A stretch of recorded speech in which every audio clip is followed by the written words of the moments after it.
Time is now 9:33 a.m. and a quorum of the board is present. State Board of Education meeting of May 9th, 2023 is called to order. The first item on the agenda is the approval of the agenda and order of priority. Are there any items that board members would like to add or delete from the agenda? Yes, I have. I guess I should do them separately. Do you have? I do. Okay, can I do them first? I'll take both of them. Okay.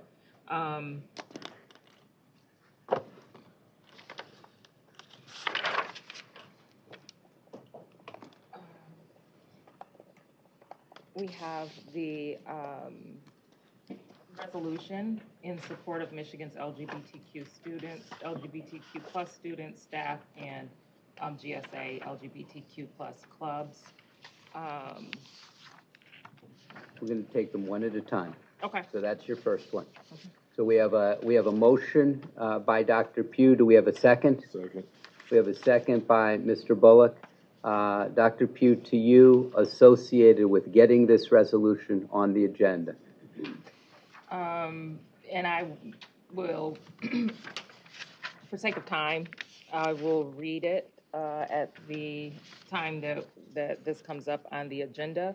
But this is in support of and making sure that all students in the state of Michigan have supportive learning environment, and that we also designate October as LGBTQ plus History Month, June as LGBTQ plus Pride Month, and March 31st as International Transgender Day of Visibility. And that, so that's the essence of the resolution. So we have a motion to amend the agenda. We have a second. Any additional discussion associated with the addition onto the agenda? Hearing none, if we could have a roll call vote, please. Bullock? Yes. Lipton, absent. McMillan? No. Pritchett? Yes. Pugh? Yes. Robinson? Yes. Snyder? No. And Tilly? Yes. Motion carries. Okay, Dr. Pugh, back to you for your second resolution. The next resolution is related to a discussion that we've had at a couple of legislative meetings, but it's in support of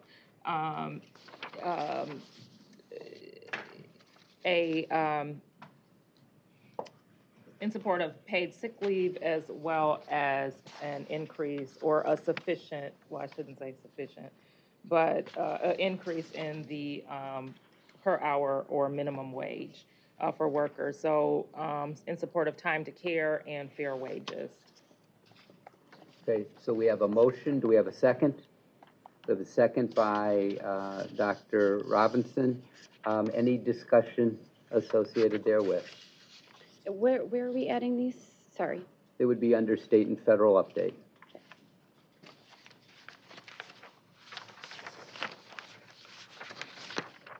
Any additional discussion on the addition of this agenda item to the base agenda? Hearing none, if we could have a roll call vote, please. Bullock? Yes. Lipton, absent. McMillan? No. Pritchett? Yes. Pugh? Yes. Robinson? Yes. Snyder? Yes. And Tilly? Yes. Motion carries. Okay, very good. Any other additions or deletions associated with the agenda? Hearing none, if we could have a roll call vote on the agenda as amended with the two additional resolutions offered by President Pugh. Roll call vote, please. Bullock? Yes. I'm sorry, if we could have a motion associated therewith, I beg your pardon. Motion associated Support. therewith? Okay, very good. Any discussion? Hearing none, roll call vote. Bullock? Yes. Lipton, absent. McMillan? No. Pritchett? Yes. Pugh? Yes. Robinson? Yes. Snyder? Yes. And Tilly? Yes. Motion carries. Okay, very good. Thank you very much, board. Always a little bit of early morning drama for those who don't drink coffee. At this time, Liz Evans, State Board Executive, will introduce the members of the State Board of Education. Good morning. You have just been listening to Dr. Michael Rice, Chairperson of the Board and State Superintendent. To his left around the table are Board President Dr. Pamela Pugh from Saginaw, Miss Ellen Lipton, who is walking in the door from Huntington Woods, NASB delegate Dr. Mitchell Robinson from Okemos, Miss Nikki Snyder from Dexter, and Miss Nanette Hansen, the Michigan Teacher of the Year from Escanaba Area Public Schools. Seated behind them is Board Co-Vice President Miss Tiffany Tilley from West Bloomfield. Back to the table to my right are Mr. Tom McMillan from Oakland Township, Board Treasurer Mr. Marshall Bullock from Detroit, and Board Secretary Dr. Judith Pritchett from Washington Township. Virtually, we have joining us Ms. Stephanie O'Day, the Governor's K-12 Policy Advisor ex officio. Thank you, Ms. Evans. Public may register to provide comment during the public participation portion of the meeting at approximately 1 p.m. Those wishing to make public comment must register before 1 p.m. today. To provide public comment by telephone, please complete the registration form on the MDE webpage, www.michigan.gov/MDE. To provide public comment in person, please complete a public comment form when you arrive here at the meeting location. These instructions are listed on the MDE webpage at www.michigan.gov/MDE.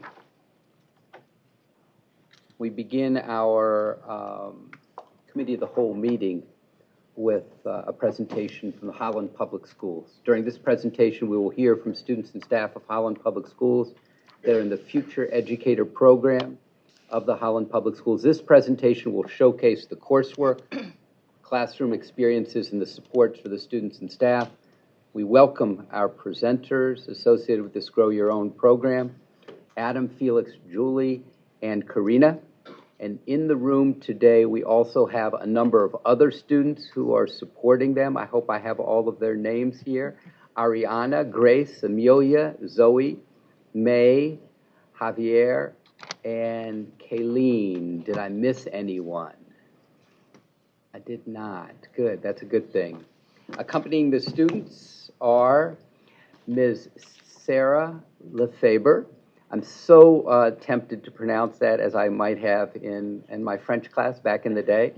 Future educator teacher, Holland High School.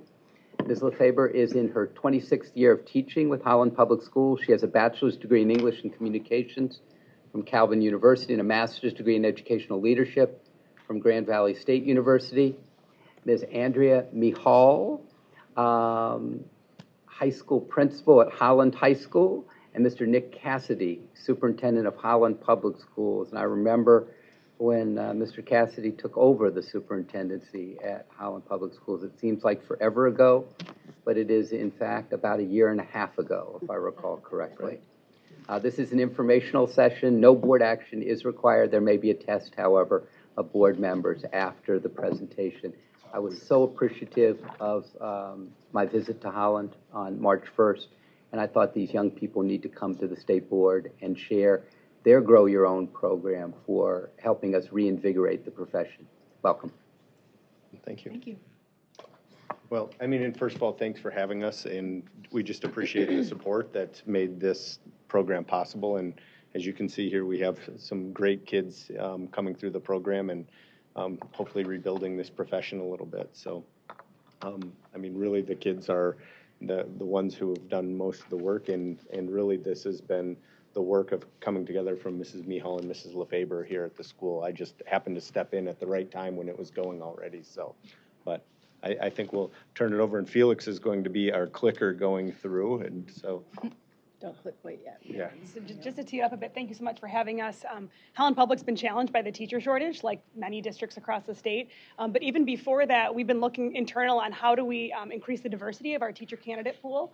I mean, really, it's through that Grow Your Own grant. When that came into the mix, it really inspired and challenged us to begin to look within to build internal capacity. And so really thinking about how might we look at the talent that we have within our walls in Holland Public to both grow the profession and also diversify our teacher candidate pool to better reflect the demographics of our student population in Holland. One of our first acts of business was to find a teacher who was passionate to champion this work, to inspire that next generation. And that's where we tapped Sarah Lefebvre to be able to do that. So I'll turn it over to her next. Okay. Well, thank you so much for having us, Dr. Rice. It's like we're old friends. It's so good to see you again. Likewise. I really want the students to speak for us, but I do want to just mention a couple things, thanking you all, because I'm quite sure that the seed money that Holland Public Schools received would not have been possible without your support. And this Grow Your Own program is already, I think, paying dividends. So I just want to highlight a few of those things. I don't even know that you would know the full impact that this small amount of money has done for us. We received a grant over a year ago of $2,500. And with that money, we were able to take our students on a field trip to Grand Valley to see the teacher ed program. We were able to purchase their quarter zips, which may sound like a silly little purchase, but I think it made them feel like a team. And it showed your investment in them as students. Those are the tangibles, though, and the intangibles are, and it's an opportunity. It's an opportunity for these kids to not only decide that education is something they're excited about, or perhaps not. In fact, we have one student here today who, when we asked, who would like to come, he said, I really want to go, Mrs. LeFaber. I know that I don't really want to be a teacher anymore, but I always want to support teachers. So I thought, my goodness, that's a perfect voice piece for our profession. Another intangible, though, that I didn't expect to happen was I'm a 26-year veteran teacher, and this program has breathed new life into what I do. And I can retire in 4 years, but I don't know why I would. This is really a great profession. I'm very, very proud of our Holland Public Schools, and I could cry how proud I am of these students, so I'm excited for them to, share with you. I think that's about all I need to say. And Julie Wade is going to kick the rest off. Sounds good. So hi, I'm Julie Wade. I'm a senior at Holland High School, and I was part of the inaugural class of future educators. You can go to the next slide. So here are some things you guys probably know about that we aren't going to take time to go through. Why this class? Obviously, there is the teacher shortage that is greatly affecting Michigan schools. This is one way to affect that problem and one solution, and it's to help raise up the next generation through a Grow Your Own program. So we have an amazing we have an amazing person in our lives, Jason Craner, who does all of our public relations for Holland Public Schools. And he made this fantastic video for us to kind of help better represent what is future educators, but through the lenses of our mentors and teachers that we worked with. I think this works. Hopefully. A really good teacher is someone who connects well with her students. There we go. Who not only delivers curriculum, but cares for the heart of her students and families. A good teacher is someone who listens. A good teacher is someone who spends time building relationship. A good teacher is someone that understands that all kids learn differently. A good teacher is somebody that truly loves kids in their heart.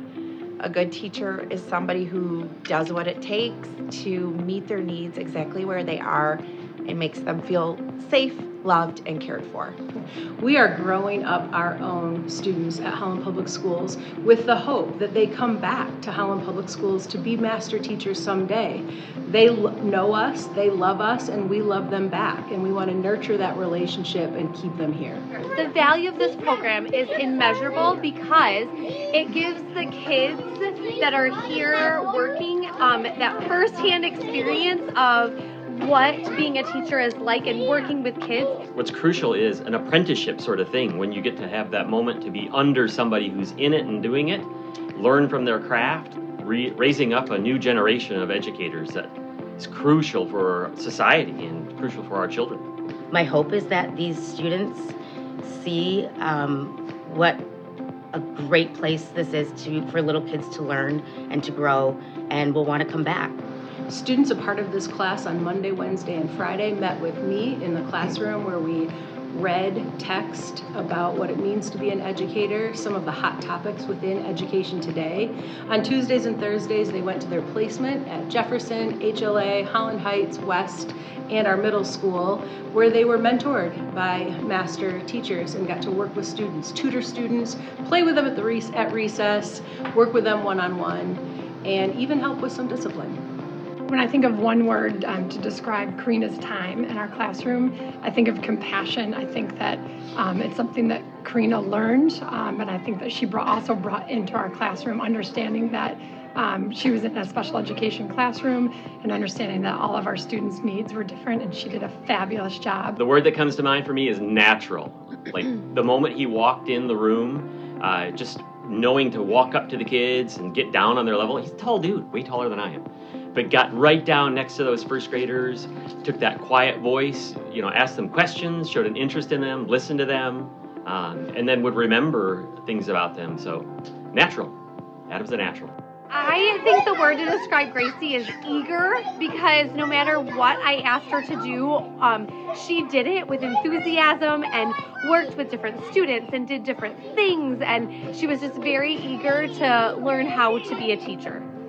Amazing. She's amazing at everything she does, with connections with kids, the way she walks in and just sits down to help, the way that she sees things before I ask her to take care of something, or just that with itness. She's just an amazing human. What happens next? We'd like to continue offering additional future educator classes, kind of a part 2 of this one, so to speak. There will also be a Hope College early college program for students to enter the teacher education program at Hope College, already their junior year. And some of the students in this class will apply and be a part of that program. Gratefully, 20 students in this class, 100% of them said they were happy that they took the class and would like to take something like this again. 12 of the 20 students are already eager to become educators someday.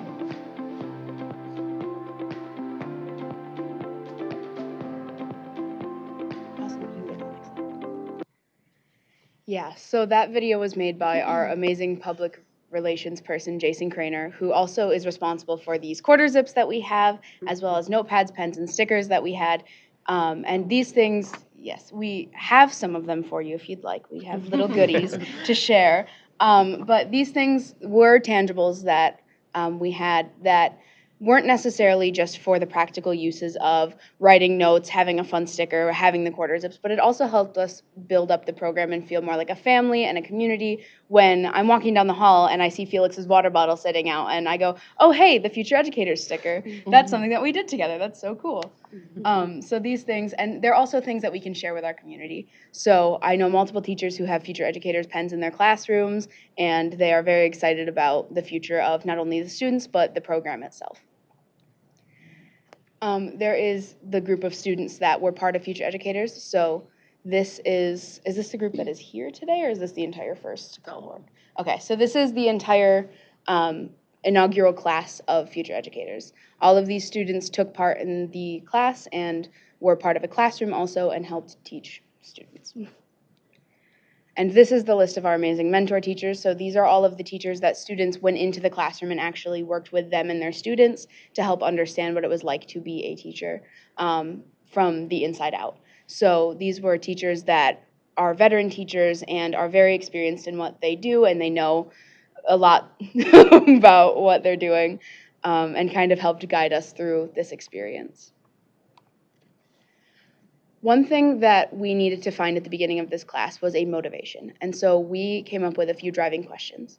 Our first driving question was, what have we learned through experiences, discussions, texts, and guest speakers? Some pictures that you see at the bottom are some guest speakers that we had in the class. So we had Superintendent Cassidy, and then we also had Rebecca Skipper from Opportunity Thrive, who both talked to us about different experiences that we have, things that we can learn and grow from, and what it is like from the inside.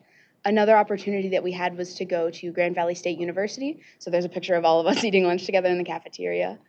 And then we also learned about what characteristics of a great teacher are. So that's one of the pictures that you're looking at also, is they were putting up pictures because all of us sat down and we listed what are things that make a great teacher, identified them, and all of those examples were pulled from teachers that we had had in our own experience. So all of them had silly little names and fun little outfits that got drawn on. One of the important things that we did was reading various texts to see various inputs from life. One thing that we read was different sections of Educating Esme, which helped inform us on what different experiences are, because the experiences that she had as a first-year teacher were very different than the experiences that we were having with these veteran teachers. So that was very informational and educational for us to look at. Another thing that we looked at were a few articles about differences between levels of schooling, high school, middle school, elementary school, and how that affects the different kinds of education that you're giving. And this was used as an opportunity to look at, okay, which kind of classroom would you want to work in? Would you be better suited for pre-K, elementary, middle school, or high school? What are your skill sets suited for? And things like that. Other articles that we read included Teacher Keeps Empty Chair in the Middle of Classroom, which is by Genevieve Brown. That article was about a teacher who kept an empty chair in a classroom. And this was to help spur a conversation about equality in the classroom, not just between all of the students that you have currently, but between all of the students that you'll have over a span of time. And it was to help encourage us to see things through multiple perspectives as well. And then lastly, we read a Holland Sentinel article on diversity and fixing the teacher shortage, which was just directly addressing the problems that we experience in our own community. We had multiple guest speakers that came in during our time in the classroom. So one of them included their superintendent, Mr. Cassidy, who has the joy of being here with us today. And he came in and talked to us about the specific problems that are affecting our district, not only with reducing numbers of students, but also like the teacher shortage and other situations in the district as a whole. Another opportunity that we had was to meet Rebecca Skipper from Opportunity Thrive, who came in and talked to us about various forms of helping when students are acting out. And same with Mr. Kapla, both of them had the opportunity to teach us about ways to resolve conflicts within the classroom, specifically with students, because as students, we're going to have a very different experience than a teacher, because there's a different level of respect and a different viewpoint on students in the classroom versus teachers in the classroom.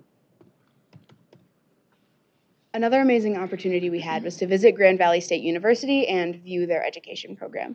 This was set up like a field trip or a college visit, something you would experience with your college readiness classes, but it was with a bit of a twist where we were specifically looking at the education program. We got to meet with different professors and students who were part of the program and learn all about what it was like to be an education major at Grand Valley State University. This was another opportunity that helped show students, maybe this is something I want to go into, maybe this isn't, and helped kind of divide that line and let us figure out what was best for us. Now, I'd like to hand it off to some of my fellow students because we have some interesting testimonials from our personal experiences in the classroom. First, I'd like to pass it off to Karina. I'm Karina Martinez. I'm a sophomore, and I was at West, which is one of the elementary schools, and I was in a first grade ASD classroom with Miss Ferguson, and it was a really amazing experience. There's 6 students in our classroom. Karina, tell us what ASD is so that everyone knows. ASD is the autism spectrum disorder, so all of my students were somewhere on the autism spectrum. And it was a really great experience, and we had 6 students in the classroom in total, at least when I was there. She has one other student, but he is only there in the mornings, and then in the afternoons he's typically gone. And we worked a lot. There was a lot of different things that we had to work on with each kid, but kind of the main key points were to get them to be independent, which looked really different for all of my students. Some students, it was to be able to use the bathroom on their own. Some it was to be able to close their locker, and some it was to be able to say their ABCs for the first time, or to just use their words to communicate what they needed at all. And there was lots of one-on-one attention. So there was 3 other people in the classroom working with the kids. And so we did lots of one-on-one. I would usually be one-on-one with a student, and then one of the other teachers would be doing 2 students. And then we worked a lot to just keep them engaged in any activity. So sometimes I wouldn't even be doing educational stuff. It would just be to keep them engaged in anything. And I think this class really changed for me, like, what I wanted to do in teaching, because I already knew I wanted to be a teacher before this class, but I had never even considered special education. And after doing the class, I really want to do special education. Awesome. Next, we're going to pass it over to Felix, who is another member of the class and had a very different experience. Yeah. So I'm Felix Cruz. I'm a senior at Holland High. My mentor teacher was Mrs. Van Oss, the band director at Holland High School. I went into the program knowing that I wanted to teach and go into music education. And going into Mrs. Van Oss's classroom was very enlightening. seeing the perspective of a teacher from musical regard. So while I was in the classroom, I was also a drum major, so I was able to help with conducting, giving musical advice and musical critiques. It was also very enlightening seeing Ms. Van Oss's teaching style and her techniques regarding certain students and teaching the band as a whole. And as part of the band and as a drum major, helping them refine their music and helping them conduct, I was able to be part of the various marching band competitions that took place during the season. I was also able to be part of Parade of Lights, which took place in November. It was a really great experience being in there, seeing Ms. Van Oss's perspective from teaching the class to making important decisions regarding band competitions. And this experience really just helped me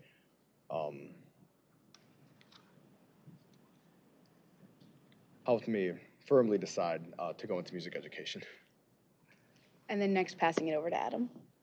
All right, as the slide says, my name is Adam Davilar. I'm a sophomore at Holland, and I was in Mr. Reisinger's classroom. Wes, his first grade teacher, helped basically with reading and writing. I would take students out to do like tests and vocabulary individually, pushing kids on swings. I got to be on the playground with them. It was a great experience, and oh, it looks like it's cut off, but I would do as much as I could to lessen the teacher's workload. You know, as I found out through the class, teaching is not the easiest job in the world. So doing whatever I could to help with him. They love that. And I would really say my favorite part about the class was like looking at every first grader in the class and like seeing a part of like what I was when I was in first grade. And that was just a wholesome moment. I'd be like, oh, I said that, or I would think that. And yeah, going into this class, I wasn't really sure, like, teaching. I was kind of like, you know, I'm very undecided, and I'm only in 10th grade. But this definitely has motivated me to maybe pursue it. So, yeah. Awesome. Up next is my slide, but you've heard me talk a lot. So I'm going to very quickly run through this. My name is Julie. I was with Miss Mishu's 3rd grade class at Jefferson, and I started the year being with them mostly just for recess. But as the year shifted, I actually continued my placement in her class through another program that we have at the high school called PALS. And so I ended up staying with her as an assistant educator in her classroom, working on math, reading, and other social skills as well. Yeah, and just doing traditional student-teacher things. They have said very eloquently a lot of the things that a lot of us experienced. Now, again, you have heard me talk a lot. We have another student who actually we weren't initially planning on being with us today that has a very unique experience, and I would like to invite her over here to kind of tell her experience with this as well. Thank you. So this is Libby. Hi, I'm Libby. I'm a junior at Holland High School. I had the amazing opportunity to be in our deaf and hard of hearing classroom and work throughout our whole program in our high school. It's an incredible, beautiful, growing program. We have amazing staff and teachers that truly care about the education and building all of the life skills that our deaf students need. It has been such an amazing experience. I've always known I wanted to be a teacher from like my first day of preschool, but I never knew exactly what. And the second I stepped into a classroom, our deaf classroom, I knew that deaf education was exactly what I wanted to do. And yeah, it's just a beautiful, beautiful thing. And I'm super, super stoked for the program and all of the different doors that it opens for all of our students. Thank you. Yeah, so we have some amazing student testimonials that you guys did not even get the experience to hear that all tell a very similar story. We all walked into the classroom with some expectations, but not a ton, unsure of what we were really getting ourselves into, and walked out knowing whether we want to be a teacher or not, but more so just having a greater appreciation for education as a whole. So another driving question that we came up with to help motivate the class ended up with giving us a lot of information about the class. It was mostly, what do we want to gain out of this? So some quotes from students were, it made me like the idea of teaching more, and it opened my eyes to a lot more than before. Teaching is honestly something I might want to do in the future. This class shaped our view of teaching in a very dramatic way, even for those of us who intended on going into education from the beginning of our elementary times when we saw our teachers and what they were doing and how cool they were, and we wanted to be like them. It even shaped our perspective of what education truly is like. Some improvements that we thought we could make to the class or the placement as a whole were to make it a year long, because a lot of us built a lot of relationships with our students, and we realized that just having them for one semester was not enough. So a few of us took the opportunity with another program at our school to continue our placements, but not everyone had that. Another thing was for more time in the placements. So as Ms. Lefebvre had said previously, we spent Monday, Wednesday, Friday in the classroom, and then Tuesday and Thursday we were with our placement. This meant that we were learning about what it's like to be a teacher in the classroom setting at the high school 3 days a week, but we were only with our students twice, which was unfortunate because, again, a lot of us built very strong relationships with these students, and we did not get to see them as much as we wish we could have. So finding more time for those placements in the future. Another thing that we thought could be improved was more stable transportation for everybody. Now, we are lucky enough to have a high school that is pretty central to three of the elementary schools, with 3 of our elementary schools being within walking distance of the high school. So that was helpful for some people, but our middle school and the 4th of our elementary schools were a distance away, so that wasn't as much of an option for everybody. So finding more stable transportation for all of the people involved in the program. And then the last question was, how would you pitch this class to another student considering teaching?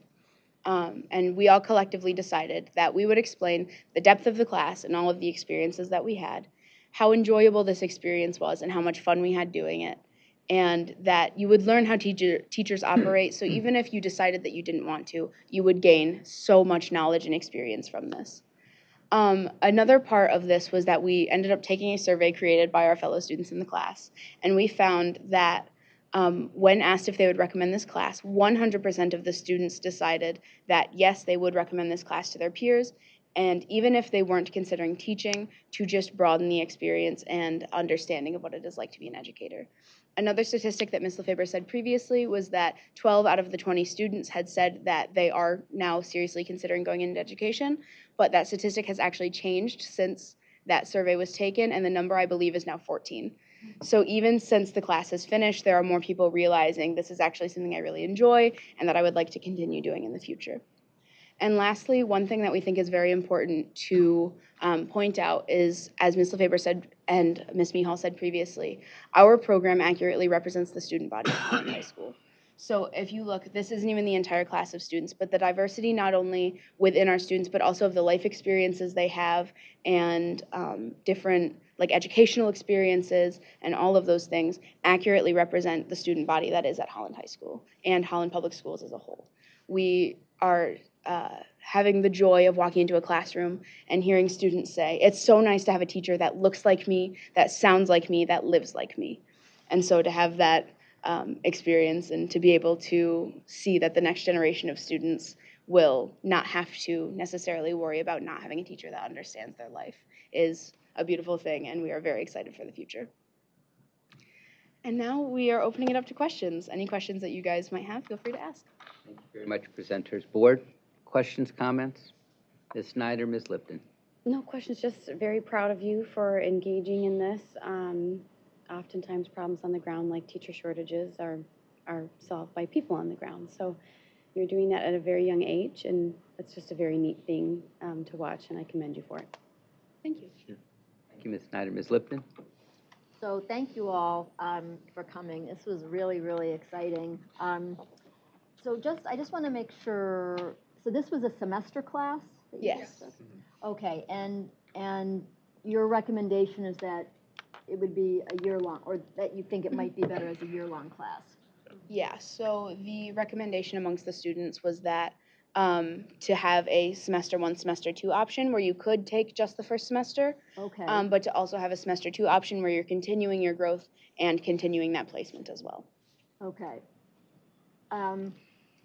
So in terms of, and it was open, the class is open to 9th through 12th graders, or? Yes, so we did actually have one freshman in the class. She couldn't be here with us today, but yes, we did have one freshman in the class, and it was mostly because the way that we all joined this class, we all have a very similar experience of, we met Miss LeFeber, and she said, hey, you'd be great for this class. And so finding leaders in the community and within our school district and inviting them to do this, but it also is just open for any student who is interested in being a future educator.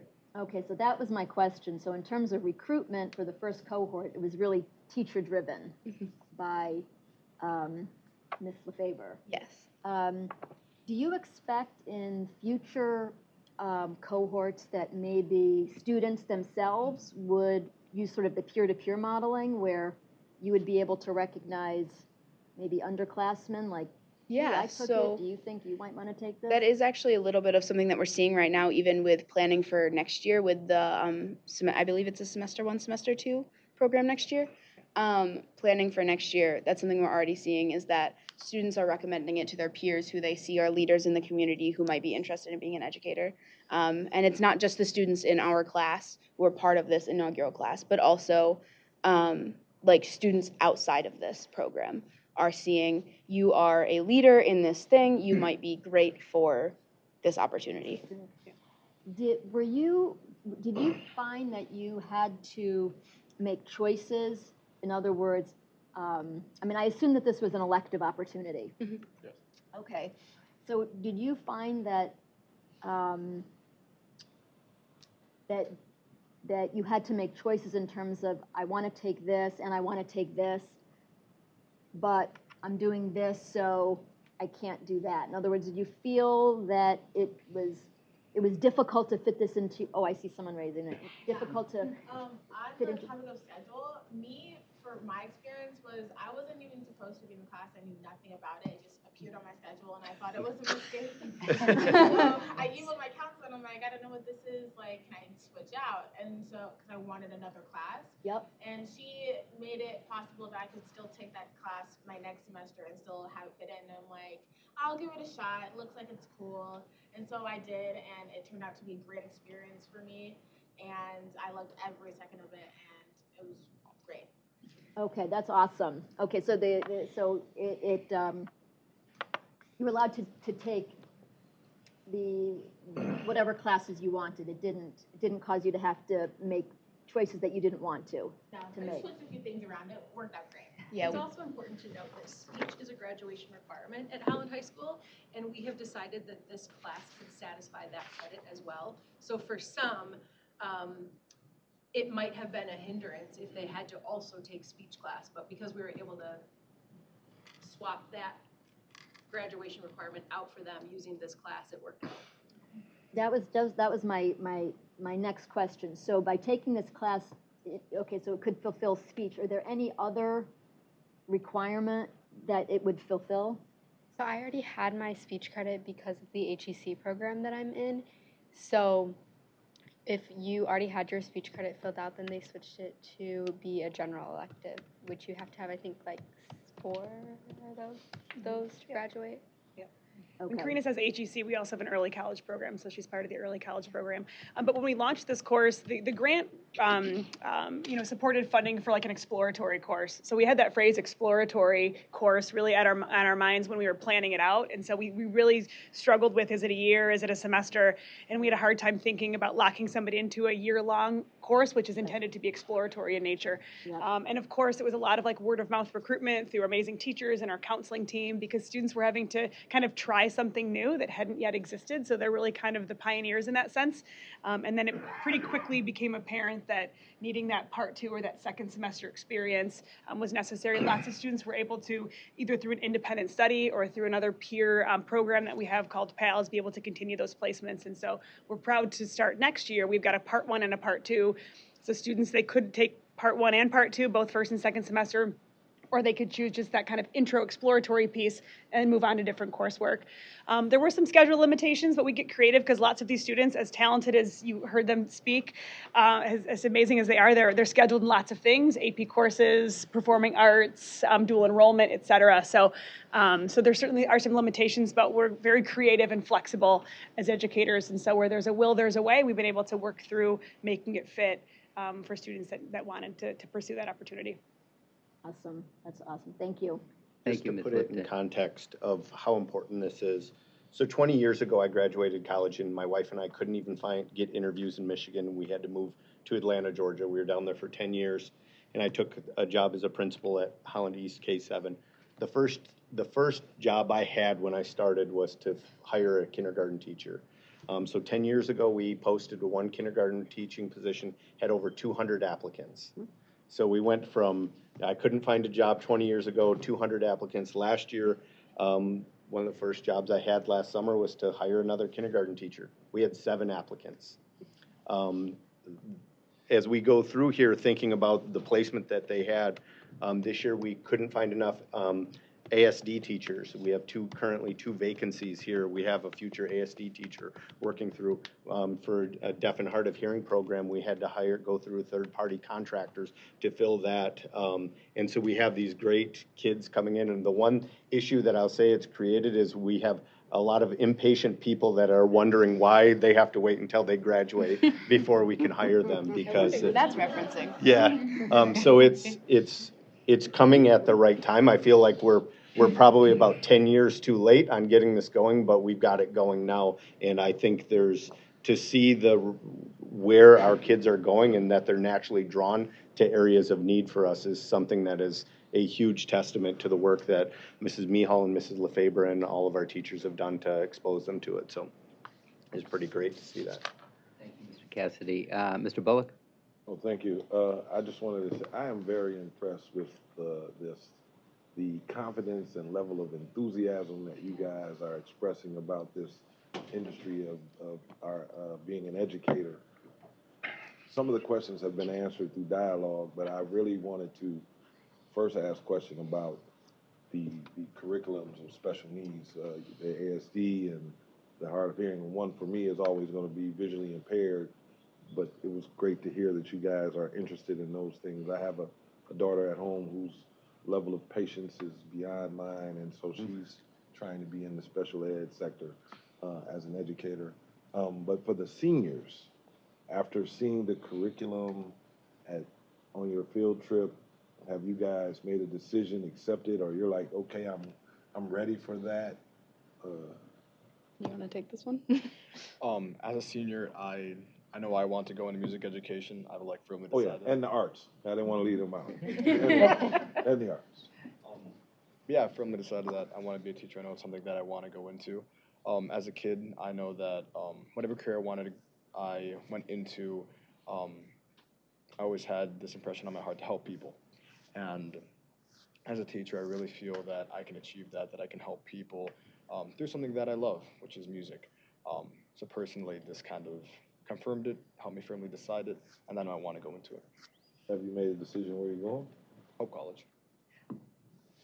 Hope College. Hope, okay. Yeah, and then very similar plan. I'm double majoring in musical theater music education at Siena Heights University. Because very similar story, music is such a valuable thing, and it's also just a passion of mine, and so is education and helping the next generation. We also have more seniors over here. We have 2 more. I'm Zoe, and I'm going to be majoring in elementary education at Stand up, Zoe. Stand up, or come into the circle. Yeah. Join us. I'll be majoring in elementary education at Saginaw Valley in the fall. And I think this class has definitely helped with that, because before I wasn't really sure about teaching, and I had thought about other career paths, but after taking this class, it was like, no, this is what I'm doing. This is what I was meant to do. And I'm May. Join us. I am not exactly doing a gap year, but I'm not going to college next year either. I signed up for AmeriCorps, so it's basically a volunteer program. It needs to get paid, but I don't even volunteer. Yeah. So there's several different programs that have reached out to me already through email. So I'm currently in the process of applying for sort of a beyond education program. It is a tutoring thing where you help kids learn who need more help and stuff. And are you doing an internship with the Outdoor Discovery Center as well? Yeah, I am. Yeah. Yeah, this And so summer. we have a partnership with Outdoor Discovery Center and some of our nature-based instruction, and she is doing an internship with them as well. I wish you all the best of luck. I mean, we really have a human capital problem in several industries, but the teaching profession, knowing that, yeah, so thank you. I'm not a senior, but I also want to touch on this question. I'm super 100% confident that deaf education is what I was meant to do, and being in the last semester of my junior year, college is kind of starting to get on my radar, and there is not one college in Michigan that offers an undergraduate program for deaf education, and that needs to be addressed. It really does. Our elementary school deaf and hard of hearing teacher, she unfortunately just resigned in the last week, and it's been quite the experience trying to find someone who's qualified to take her position. It's been a lot of even me having to step up and teach our students, and it's been an interesting experience, but I'm very grateful to be in a classroom. That's awesome. Thank you very much, Mr. Bullock. Dr. Pritchett, Mr. McMillan.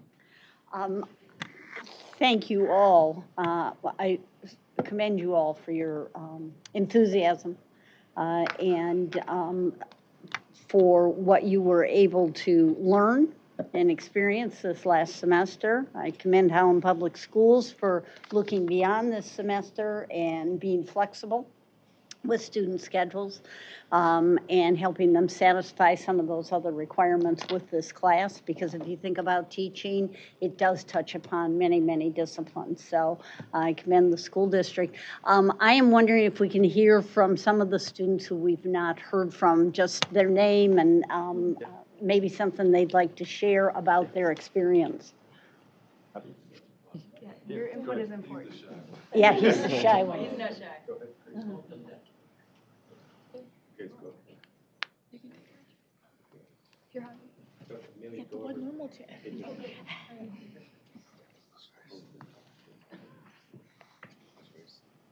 You. Yeah, I'll go first. So, we know who you are. I'm actually the student that doesn't want to go into teaching. I was in a 5th grade classroom at HLA, so I worked with a lot of English learners, and I really liked it. I did, but it just wasn't for me. But I did grow to appreciate teaching as a whole a lot more, and that's why I wanted to come here, just to support. Thank you. I'm also one of the students that doesn't want to be a teacher, but the experience in the class I really valued, and I've always liked being with kids. I babysit a lot for people in my neighborhood, and I'm like, oh yeah, being with kids, it's like something I wanted to do. I considered it for a really long time, but teaching is just not my thing. I found out, but I still appreciate like the hardships that they go through. Like my teacher that I interned with, she had a lot of off days where she was sick, and so I had to like really step up to try and help her more. And like sub teachers that were there for her really didn't get the routine of the classroom, and a lot of the kids were confused. But me being a stable person in the room who was there really helped them like be okay with guest teachers and stuff. And the guest teachers also really appreciated my help. On the topic of transportation, I am a sophomore, so I was not able to drive, so I did have to walk every day. And I ride the bus home from the high school, so going to West at the end of the day really made that a problem for me getting back to school on time to make it to the bus. My school was able to accommodate for me and get me to ride the bus home with the elementary schoolers, and that was an experience. They were all like, "Who are you? Why are you here? Why do you have a big backpack?" And I'm like, "I don't know, guys." But it did help me build relationships with all of them on the bus, and they liked talking to me. I liked talking to them, and I did get home a lot later than I expected, which made like things I do outside of school a little trickier. So transportation would really be one thing that like would be a lot more helpful. And I'm also one of the students that did PALS as to continue my time in the classroom. And my students have been like, "Oh my gosh, I'm so happy you're here. Like we missed you over Christmas break," and like they're happy that they get to see me every day. And even now they see me every day and I leave and they're like, "Oh, I miss you, don't go." And I'm like, "I'll be back tomorrow." And like, "I remember when you weren't back tomorrow." And I'm like, "Well, now I am." and it's like really fun to see them every day, and I'm happy to see them like grow and graduate and like stay with them the whole year. So I'm Amelia, and I got to go help out with the Holland Language Academy classroom 5th grade, and it was actually really cool because the teacher that I was helping out with, Mrs. Maureen, I had her as my 3rd grade teacher. So I got to kind of see behind the scenes of how it is being a teacher. So I'm bilingual in Spanish and English, so I helped out with students, helping them read in English. I'd evaluate their reading.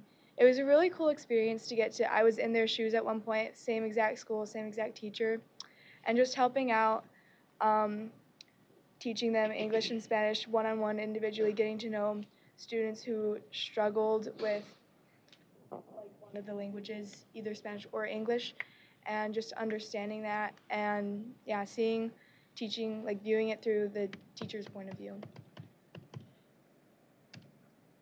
Thank you very much. Any other questions, Dr. Pritchett? Thank you. Okay, and Grace and Javier, do you want to introduce yourselves? Oh, my name is Grace Doherty, and I was in Miss McFarland's kindergarten class at West. Okay. I'm Javier Carrillo, and I was in. Sorry, I forgot her name for a second. Okay, Miss Holland Anderson, 5th grade classroom. It's better to forget your teacher's name than your name. Thank you very much. Appreciate that. Mr. McMillan, Dr. Pugh. To Superintendent Cassidy, I guess I'm curious. I mean, I like this. I really like student-driven education where they can pursue their interests, and it's kind of a young Zhao kind of thing where you want the students to really enjoy what they're doing and not be a drudgery. So, are there other? I mean, I'm sure you have career in tech options as well. Are there options that maybe perceived that society isn't necessarily needing it? I mean, I don't really think schools are in the business of fulfilling society's needs necessarily. I'm glad that they have these interests and that, it matches with, but, I mean, is there also opportunities for things that maybe, for business or for, just other things that they have an interest in or may have an interest in? Yeah, and that's one of the things that we're really trying to work at, expand our internship opportunities and providing more opportunities for our kids. We have a great tech center in Ottawa County. That's great.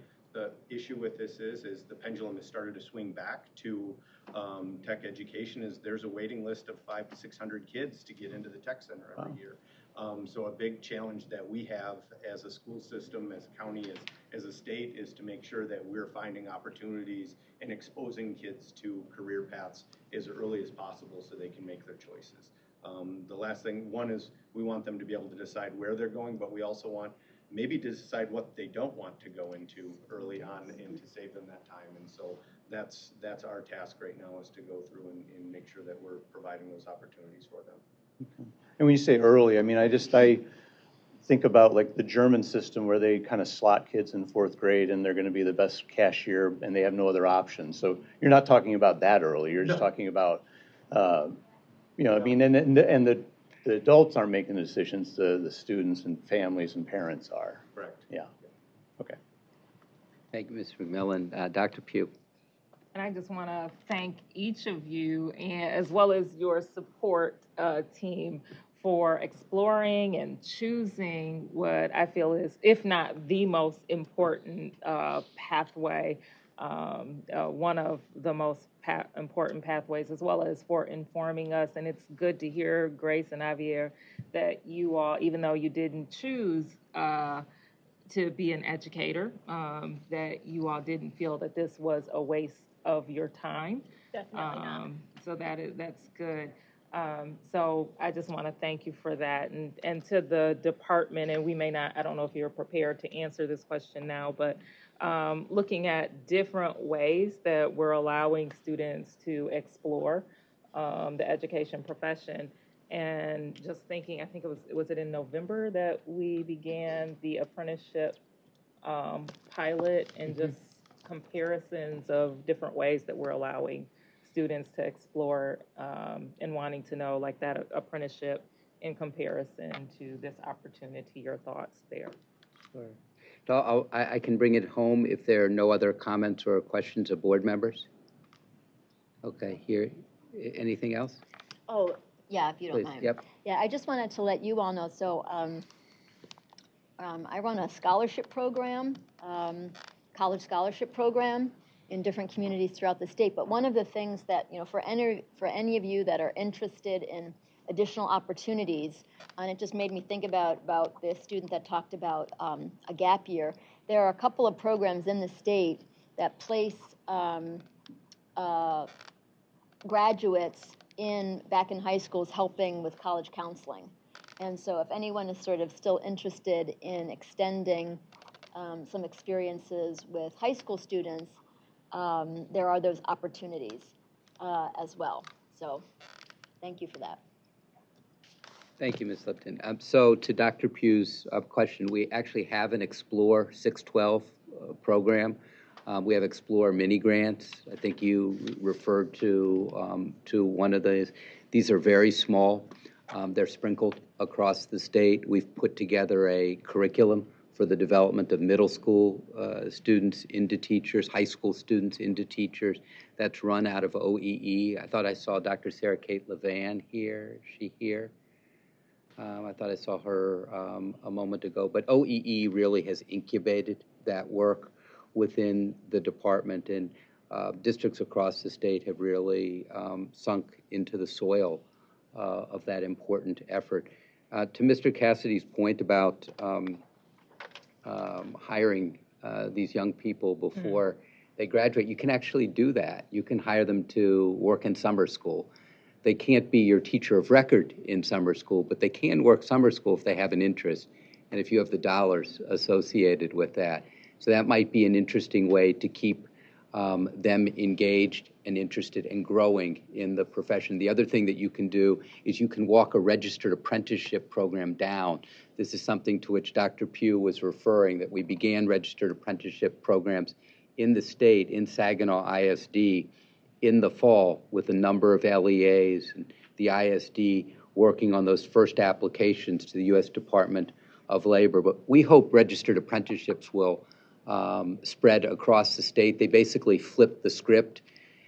Young people work with kids a lot early, and they do their classwork as they walk up. So it's not heavy on classwork early and then heavy on work with kids later.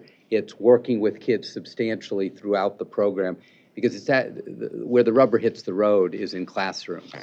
And if you can't work with kids, if you can't get eye level with kids, you're not going to be successful. It doesn't matter how smart you are. It doesn't matter how good you are in a university. So those are some things that I might suggest. You also, Ms. Mihal, you need to reflect upon, and Ms. Lefebvre, you need to reflect upon year 2 and year 3 experiences. What do you do with Karina? What do you do with Adam as juniors and seniors? I mean, it's a question, isn't it? And, so if they're in a program as sophomores, like Grace, Grace, if I recall correctly, wanted to go into medicine. That's what I recall from Holland.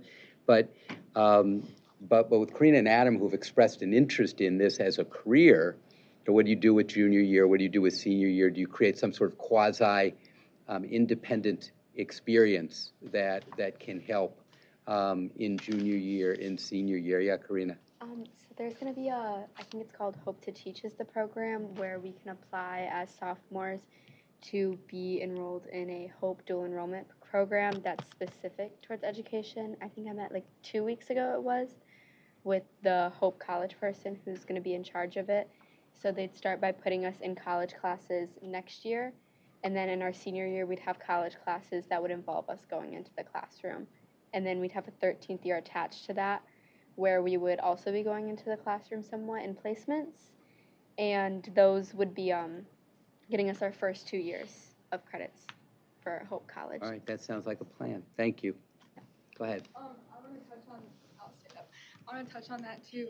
I dual enrolled at Hope College this semester and took an education class, and they have such a good education program, and a lot of their classes also include a classroom like clinical placement. So with that early college program, it's kind of like you said, like you're getting classroom experience and like the educational part in a real college classroom, which would be tremendously helpful for all of the students involved in the program.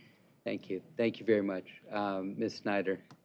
just want to encourage from a, peer-to-peer interaction about the class in terms of, sharing with your peers to take it, especially from your guys' perspective to speak positively about trying something that you now know you don't want to do, right? Because, the cost of higher education is so significant, which is an entirely different issue, but to go get that degree and find out midway through after you want to switch or get it and then don't, I mean, I think it's a selling point to pitch to people that all of you that have a great experience on what you want to do, but also, hey, just try it out. Yes. See, if you're thinking you might want to do it, it's all the more important for your future planning to just give it a try.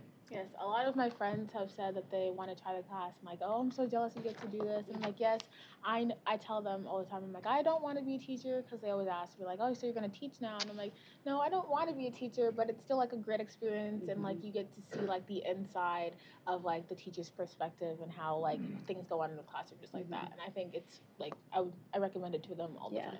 Awesome. And it's part of your journey to figure out what you do want. So you don't have that experience, you don't necessarily have a better understanding of where you're going.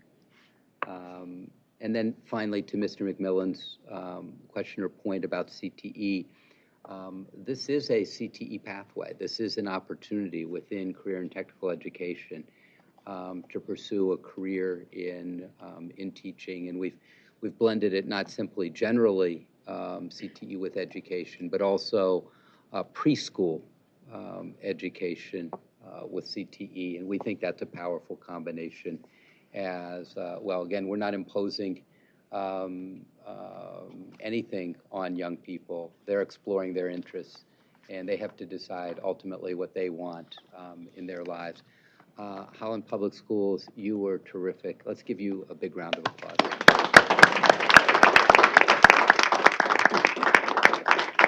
We appreciate you. We are going to take a picture right out there just as soon as I get the next presentation going. Okay? Very good. Thank you so much. Next item on the Committee of the Whole agenda is a presentation on Michigan's Top 10 Strategic Education Plan, Goal 4, to expand secondary learning opportunities for all students. This presentation will feature the following presenters: Dr. Scott Kenigsnecht, Deputy Superintendent P20 System and Student Transitions Division; Dr. Delsa Chapman, Deputy Superintendent, Educator, Student, and School Supports Division; Dr. Corinne Edwards, the Director of the Office of Educational Supports; Dr. Brian Piles, Director of the Office of Career and Technical Education. This is an informational presentation. No board action is required. And there is a PowerPoint presentation. Presenters, welcome.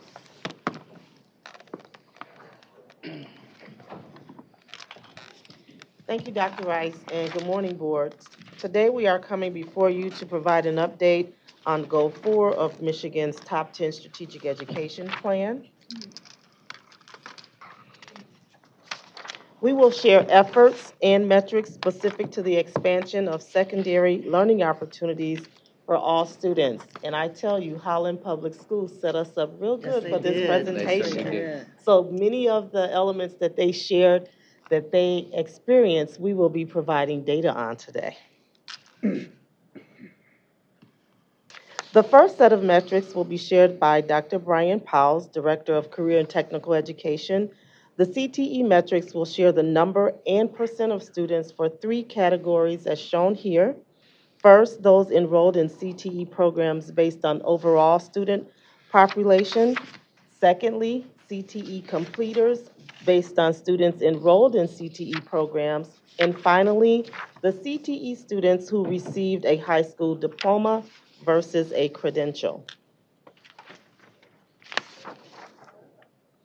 Dr. Powles will transition from CTE metrics to early middle college, or EMC, again highlighting the number and percent of students who for this opportunity enrolled in an EMC program, successfully obtained their high school diploma, and earned at least one of the 4 EMC outcomes, including 60 transferable college credits, or an associate's degree, professional certification, or the MEMCA, or Michigan Early Middle College Association certificate, or finally, acceptance into a registered apprenticeship. enrolled in an EMC program but did not complete the program and exited the program to attend college or some other post-secondary education or training. Our next set of efforts and metrics after Dr. Powell's will be shared by Dr. Corinne Edwards, Director of the Office of Educational Supports. Dr. Edwards will cover the areas of advanced placement, or AP, international baccalaureate, or IB, and finally, dual enrollment, or what we refer to as DE. Specific to advanced placement, Dr. Edwards will share the number and percent of students enrolled compared to the total population. Additionally, for this metric, we will hear metrics for the number of AP tests or exams taken and students earning credit from AP tests and or exams.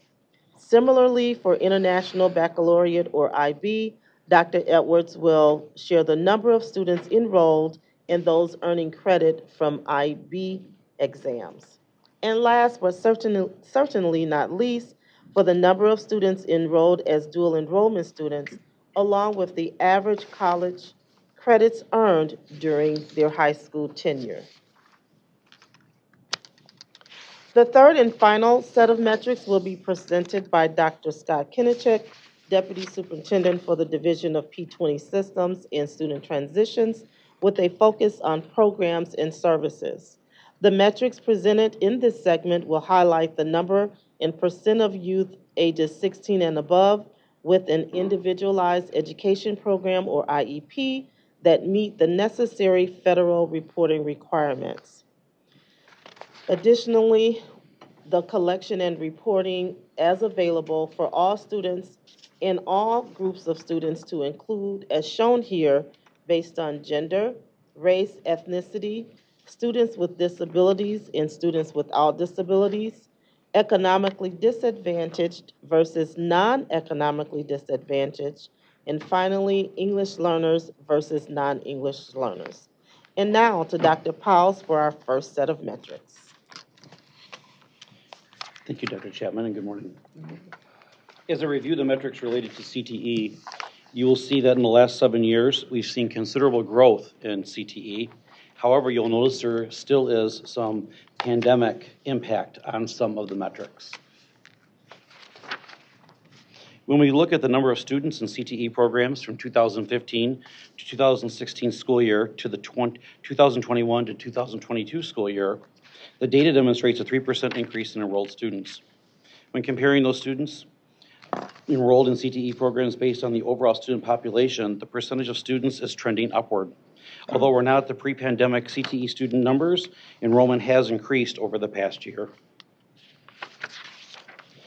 In reviewing student groups, the most significant enrollment increases were in Asian, Native American, or Alaska Native American, and 2 or more race student groups.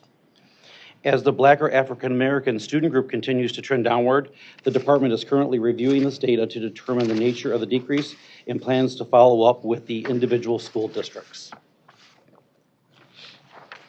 On this slide, we are sharing information about students with disabilities, economically disadvantaged, and English learners, with the most significant increase in English learners.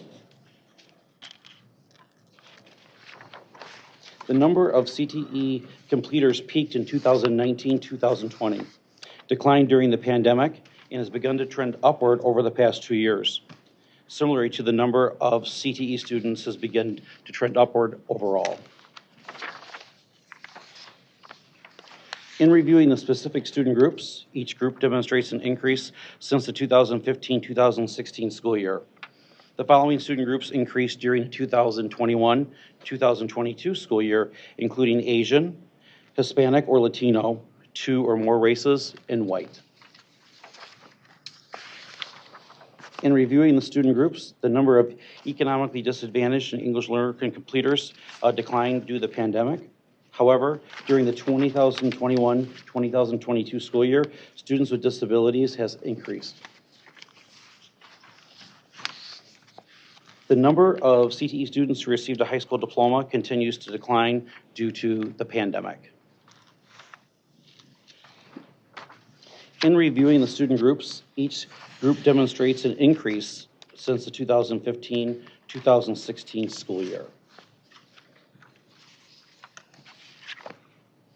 Consistent with the number of CTE students who receive a high school diploma, the 2020-21 or 21-22 student group numbers have declined.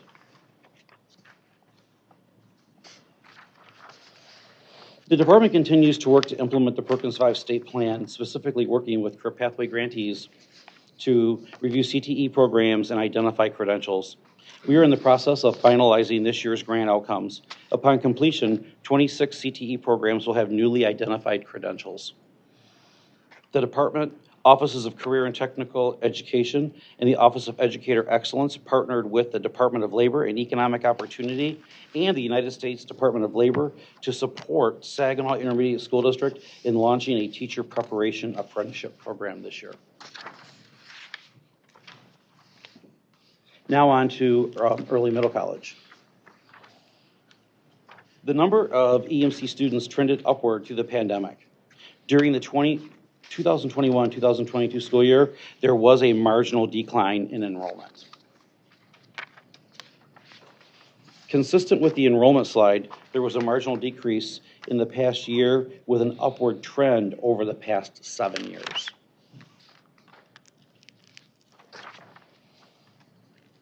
Since 2015-2016, the data indicates an upward trend for all student groups, with English learners increasing 214%. The EMC students who received their high school diploma and one of the 5 EMC outcomes mentioned by Dr. Chapman has returned to pre-pandemic levels. And as a reminder, those are 60 transferable credits, and or an associate's degree, and or a professional certification, and or the MEMCA certification, and or participation in a registered apprenticeship. The number of EMC students who enrolled, did not complete, and exited to attend a college or some other post-secondary education or training program has returned to our pre-pandemic levels. And those are typically students who, in their early middle college experience, decide that they don't want to stay their 5th year because they've identified another opportunity. The department appreciates the ongoing financial support from the legislature for CTE EMC programs and planning grants. Over the past year, EMC staff have presented the Michigan CTE EMC model at 2 National Middle College National Consortium meetings. The Michigan CTE EMC model is of interest to the consortium overall. Now I would like to transition the presentation to Dr. Edwards. Thank you, Dr. Piles. Dr. Shannon, can you just push one? Thank you. I think we're 2 slides in front. There we go, one more. And good morning.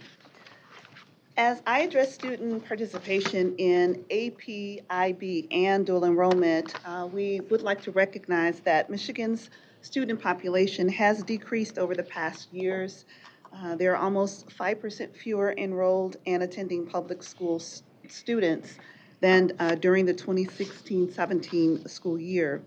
As we turn our attention toward advanced placement, specific to districts offering advanced placement courses, they are used to prepare students for AP exams. Passing AP exams with a score of 3 or higher can lead to students earning post-secondary college credit. On this slide, we reflect on the number and percent of students enrolled in AP courses compared to the total population. The percentage of students enrolled in AP courses has remained consistent over the past 7 years.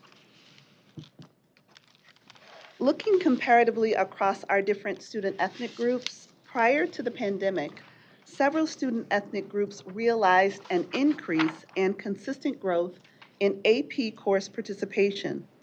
Students that identified as 2 or more races had the highest percent increase, even post-pandemic.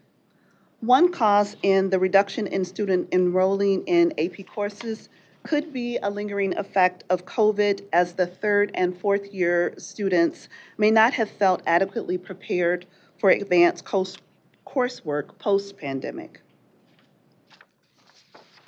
As presented here, we will note that there was a 3% increase of economically disadvantaged students participating in AP courses from 2015-16 to 2018-19. As shared previously, there is a decrease in students participating in AP courses from the 2021 to the 2021-22 school year. The lingering effects of COVID again on our economically disadvantaged students is a possible cause in larger percent of students not participating.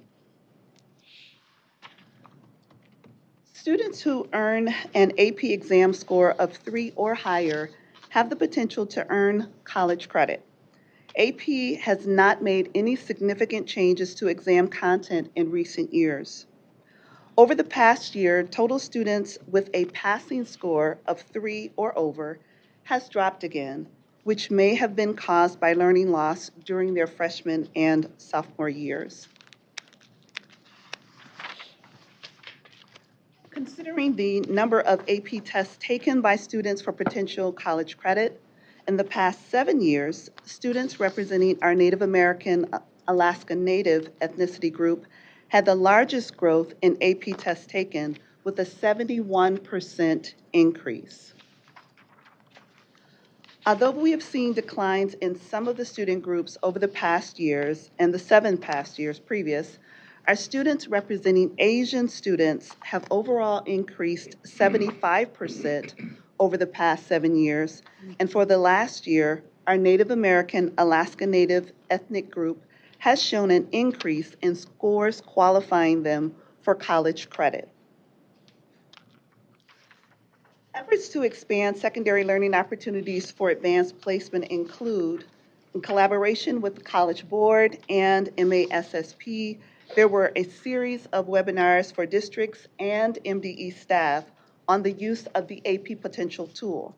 The tool uses data from the PSAT and SAT exams that can provide a district a list of students that demonstrate their successful potential for advanced academics.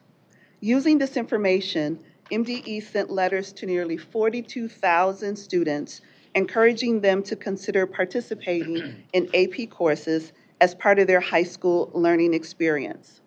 Additionally, MDE publishes a cross-reference list of the AP and CLEP score needed to receive credit that is specific to all public, community, and four-year colleges in Michigan. This list is updated annually. In the last year, over $674,000 in supportive funding was spent to help students in need take 13,819 AP and/or CLEP exams. Also, MDE partners with College Board to present the College Board Opportunity Scholarship. Michigan students have earned more than $36,500 in scholarships annually.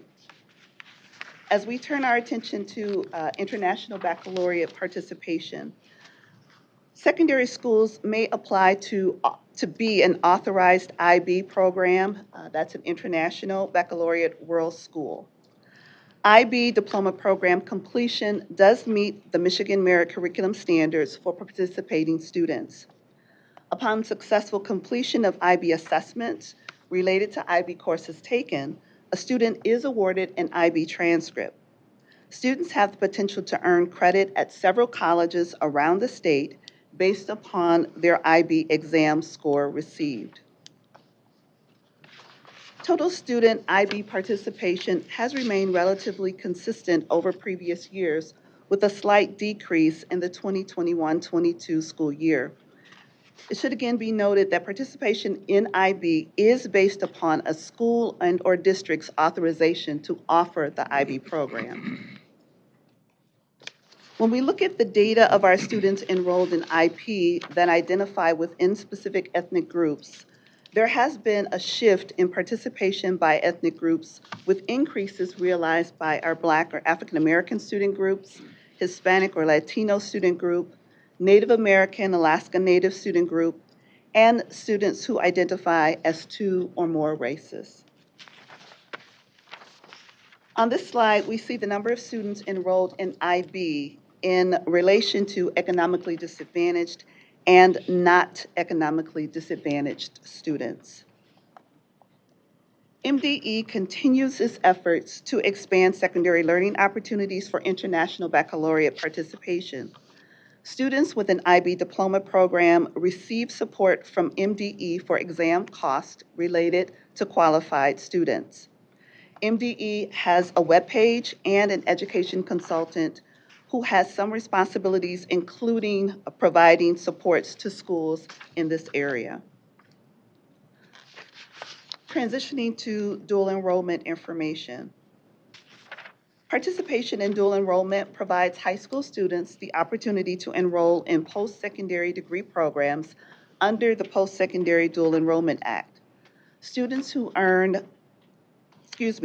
participate in dual enrollment have the opportunity to earn college credit while still enrolled in high school. Dual enrollment participation has remained relatively constant over the past years, despite the 5% decrease in eligible students statewide over that same time frame. Over 103,000 courses were taken by dual enrolled students in the 2021-22 school year. It should be noted that dual enrollment report requirements do not include breaking down participants by gender, economic status, or ethnic group identification. MDE continues to provide encouragement, technical assistance, and support to districts implementing dual enrollment programs. The Office of Educational Support's Educational Experiences Unit and the CTE Office have been collaborating and presenting together at different conferences and symposiums that have focused on dual enrollment and early middle college. Both offices have been part of the Future Proud Michigan Educators.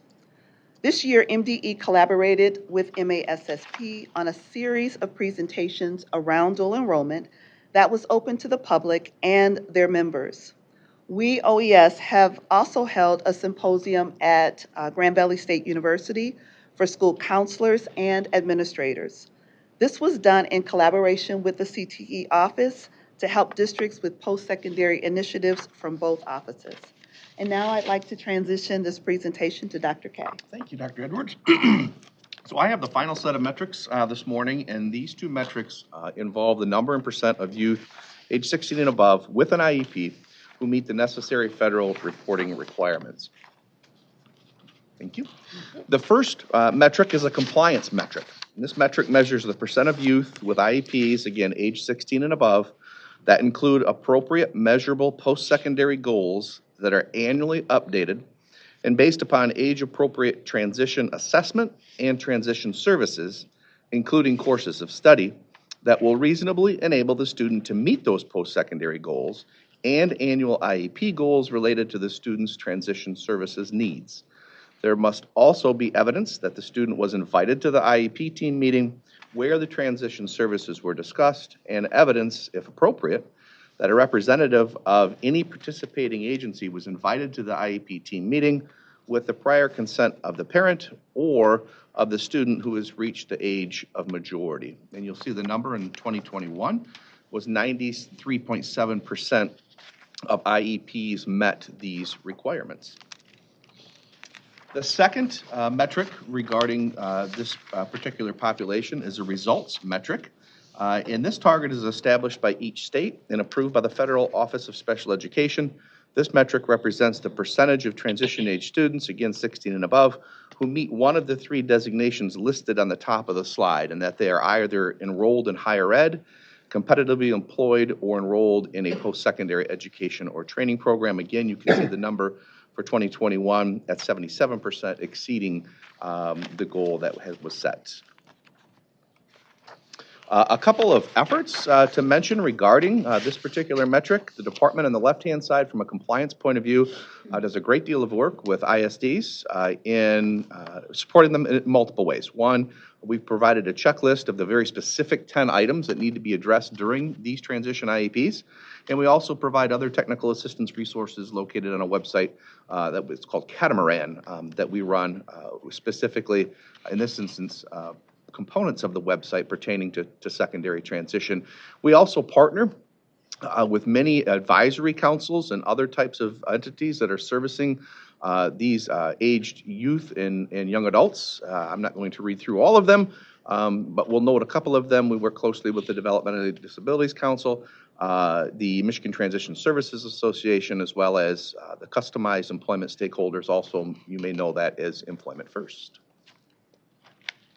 And this brings an end to our presentation. We would certainly entertain any questions that you might have. Thank you very much, presenters. That was a supersonic tour through 6 very, very complicated areas. We appreciate the sharing on Go 4. Board members, questions or comments?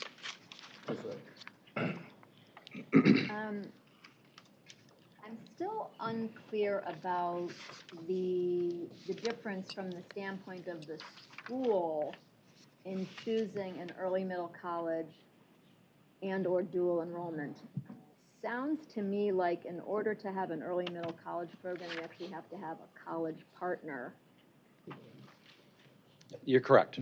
And so the commonality would be an early middle college program offers dual enrollment to students, but without an early middle college, any high school can offer dual enrollment to their students, where within the early middle college, they have one or more college partners, and they put together a 3-year program of study that begins typically in the 10th grade, or can be a 5-year one for a school that begins in the 9th grade, and the students stay for a 13th year after high school.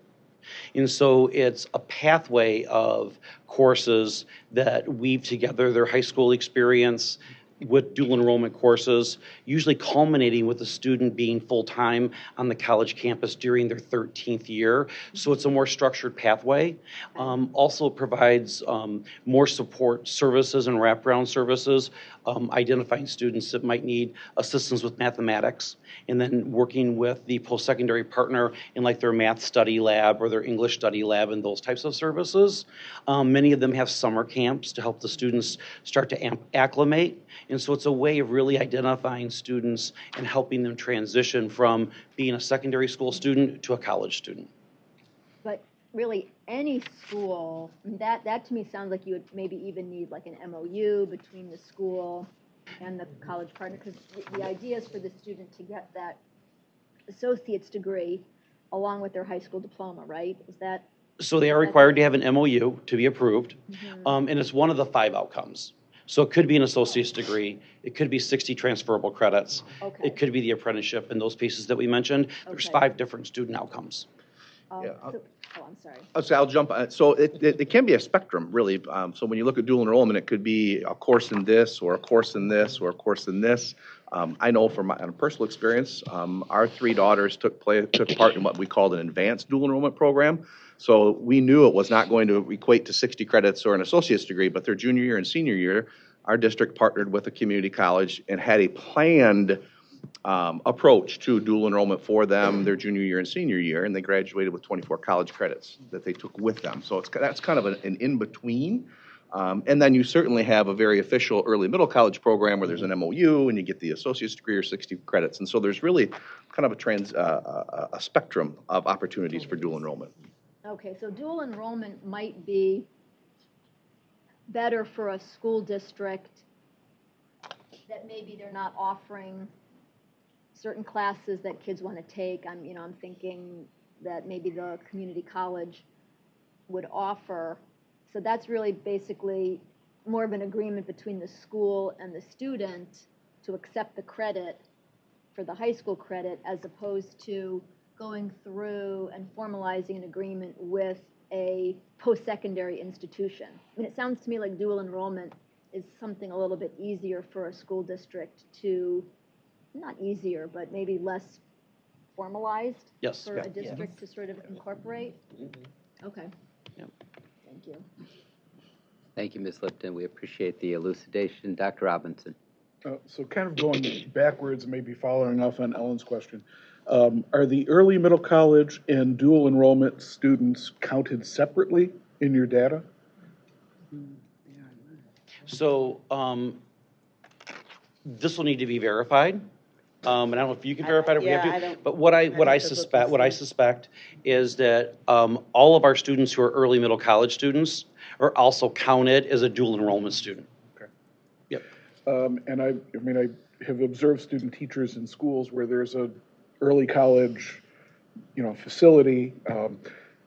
I'm trying to figure out kind of the finances of this, and I'm not a numbers person, but so let's say a student is taking some courses at in a dual enrollment or early middle college situation in say a local community college that is partnered with them.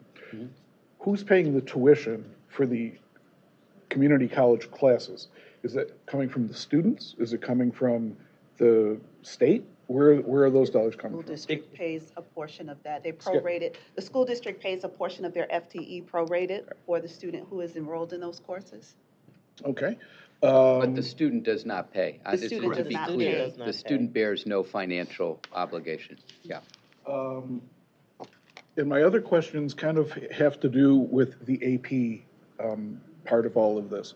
And I have two children. One took more AP classes than anyone should ever take, and the other took virtually none, and they've had pretty equivalent experiences as they moved on. So I have kind of a love-hate relationship with AP, right? And I think a lot of people do. I would like to see, I mean, I think it's interesting to see the statewide AP data, like who's taking these classes, but I'm really interested in a district-by-district breakdown.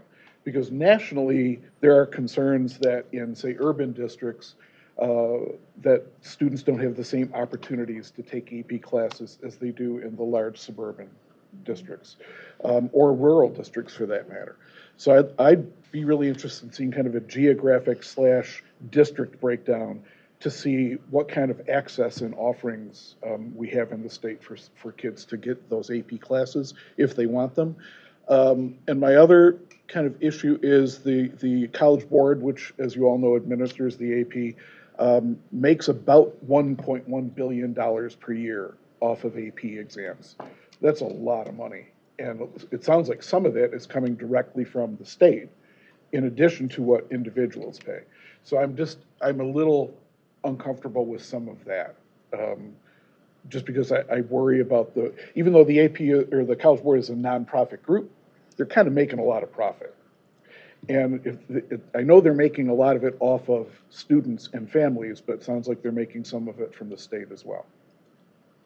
So I don't know if that's a question or just, I go to too many academic conferences where people raise their hands to ask a question, then it's really more of a comment than a question. The state does Pay. help working class and poor children and Right. pay the test costs associated with AP and CLEP, as you pointed out, as well. So those fees are addressed by the legislature through the department.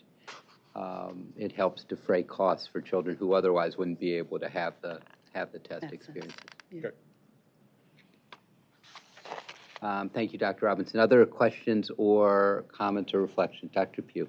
And to your point, Dr. Robinson, yes, there are people who have love-hate relationships with AP, but we did get parents who were happy about the letter that was sent and making sure that students were aware of the variety of opportunities for the students.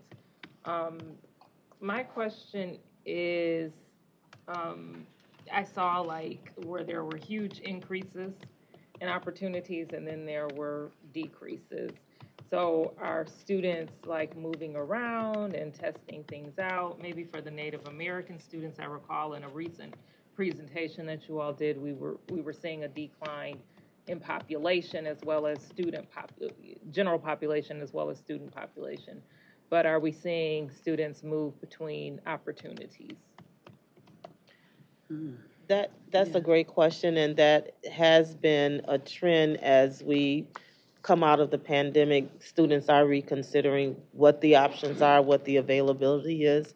So as we expand, and that is what we are doing here with Goal 4, students are making changes in trying different opportunities. So that would be one reason for impact and data change. But we definitely can take a closer look at that.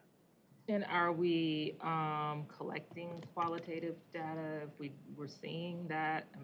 I mean, is there an opportunity for that? I'm going to think no, but is there opportunity to assess, why and what the experiences are between opportunities? That is not data that we have moved forward on collecting with, but we can definitely consider that and take a closer look at so that we can make sure that we are equitably offering and expanding those opportunities for all students. And I know on the CTE side, the department conducts what we call track audits, where we go out to the career and technical education centers, and quality of programming is one of the things that we look at during those track audits on the CTE side.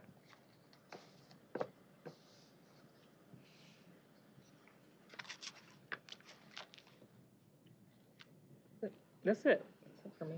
I'm For real? done. My mind's turning, but I'm good. I could tell that the questions weren't done. No, I'm I'm going to come back to the issue of deserts or relative deserts at the end of this because I think it's an important issue. Dr. Pritchett, Mr. McMillan. Okay, thank you. Making some assumptions here, but given the fact that we have a teacher shortage and AP classes are driven at the high school level certainly by the number of students who are interested in taking the course. I know it's in particular in some smaller high schools where there could be staffing issues where we have to offer, so many sections of U.S. history and so many sections of U.S. government, et cetera, that we may have, and again, I'm just, supposing, that in some high schools, AP classes can't be offered because we don't have certified staff available. What I'm wondering is, I do know that there are some virtual classes out there, and I'm hoping that high school counselors and administrators would say, not the best environment, but we can offer this for your student. Same thing with early college. It is great to have partners right up the road. But in our rural areas, we know that's not the case. And the transportation alone, trying to get a student from their high school to, community college to take classes, sometimes is a major barrier. So again, that may have some bearing. And I'm not sure how many high schools then are going into partnerships with community colleges more on a virtual basis. Again, my opinion, not the best, but it's better than not being able to offer it at all. So, Dr. Pritchard, I can tell you that from the early middle college standpoint, we do have a few 100% virtual programs servicing some of the most remote areas. And then several of our programs have the option for remote and in-person, even if the post-secondary institution is close for the student. And it provides options for them to be able to fit them into their schedule. So speaking to EMC, there's a lot of that going on for student options. And some counties are doing the same as sharing, as you were saying, virtual options through, for example, in Genesee County, GenNet offers that opportunity for district-to-district sharing of those options. MVU, also Michigan Virtual, also presents an option for students to have that virtual connection. Thank you. Thank you, Dr. Pritchett. Mr. McMillan. When I look through here, I'm assuming, breaking out by student group is to kind of help direct resources and efforts. Is that the main purpose of breaking out different student groups? To have that data and to look at those options that might be available, also to study where we might be able to provide that additional technical assistance and support around learning and opening access. Right. And so I noticed on 26th slide that only 43% of males are enrolled in AP. So what efforts are being done to increase that number so more males are taking AP? We are working with schools and districts to help champion the cause, if you will. I don't know as we've done anything specifically related to male students, but we certainly have presented opportunities to open access for all students so that we can help to increase those numbers. But nothing specific to male students. That would be males and females. I'm assuming that there's specific efforts to improve some of these. That's the purpose for breaking out kids in different groups. So I saw this one, and I was just wondering if there were efforts and what they were to increase male, specifically AP enrollment. So, Mr. McMillan, I can add in that with current technical education, the data that you see there actually is presented to each of our regions, our counties, and our schools at that subgroup level as to bring to their attention how different student groups are performing in their districts, counties, and regions, and they put together efforts within their plans for the next school year to help work with counselors and students to make sure that students are aware of those opportunities or to identify some of the barriers. And so I can, from the standpoint of current technical education, that is something we've done for a number of years. And those numbers really can swing widely by the year as well. But and by the instructor. And by the instructor. Right. So an instructor shows that he or she is willing to cast a wider net in his or her student body. You get a wider net as a result. You recruit more widely. You get a group of young people in that's different than you've had in the past, and they begin to recruit the next cohort of kids. And so you get a shift. We've been in CTE programs, automotive tech programs, where they're 90-10 male-female. And then you get an instructor who comes in and says, not only isn't there any evidence that women can't do this work, but in fact there's some evidence to suggest that they do it better, and they make it their sort of mission within the program to create greater equity. And so 90-10 becomes 70-30, becomes 60-40 in that program, but it takes a deliberate effort at the local level or the regional level in certain cases to shift those numbers. It's instructor by instructor, program by program to really move those numbers. So the state doesn't have any, it's all local. The state doesn't direct resources to improve or change any of these numbers? I would say that we have a Breaking the Odds award, or it's the precise name of the CTE. Breaking Traditions. Breaking Traditions Award. You want to describe that? That's okay. I just wanted to hear if there was any specific things that the state is doing to increase male enrollment in AP compared to female, and it doesn't sound like there is. Well, when males are underrepresented, for example, in they're nursing, 43%, so they are. May I finish? When males are underrepresented in particular CTE programs, we lean in. So, for example, if males are underrepresented in nursing programs, we might lean in a local jurisdiction or a regional jurisdiction. When females are underrepresented, we would lean in there. There's no way at a state level to lean in to something that's as diverse as CTE. How many CTE programs are there in the state? There are 54 types and over 2,300 in total. Right. And how many AP programs are there in the state? AP options? Or yes. Wow. Dozens. Over the yeah. And so this is school district by school district, region by region, rolled up across the state. And the effort that we did recently to write the parents of children whose PSAT results indicated that they would likely be successful in advanced placement work did not single out males or females. We wrote to 42,000 families, males and females. Yeah, please. What I think would be really interesting to look at would be the number of students that are taking these alternative types of opportunities as a function of a school's robust guidance counselor staff. So anecdotally, in my experience, again, through the Promise Zones, I'm in select high schools. And over the years, because of declining state funding, oftentimes the personnel that are cut are guidance counselors. So in many of the schools that I'm in, there might be 1,000 students with 2 guidance counselors, so about a 500 to 1 ratio.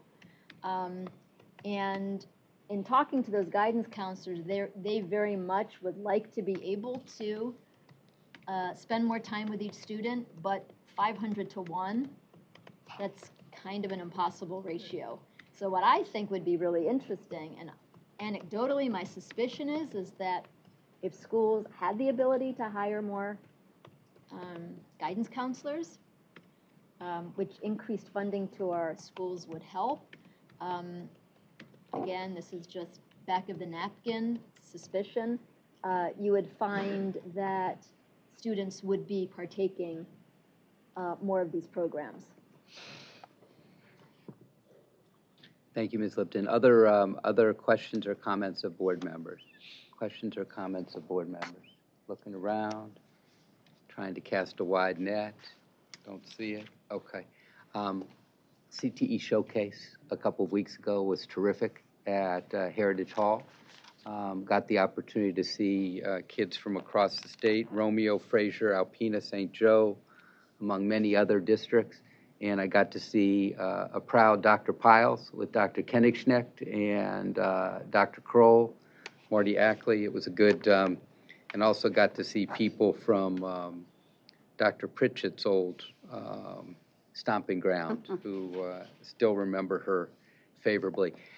Dr. Pugh, to your question, and then to Ms. Lipton's point about what a map of service looks like across the state. We have deserts in particular programs. People are proud of the programs that they have. They are a little bit sensitive about the programs that they do not have. They are particularly sensitive if they can't afford those programs. So you feel a little bit like you're beaten up over something that you cannot control. There are 56 ISDs in the state. If I recall correctly, 41 of them have CTE millages, 15 do not.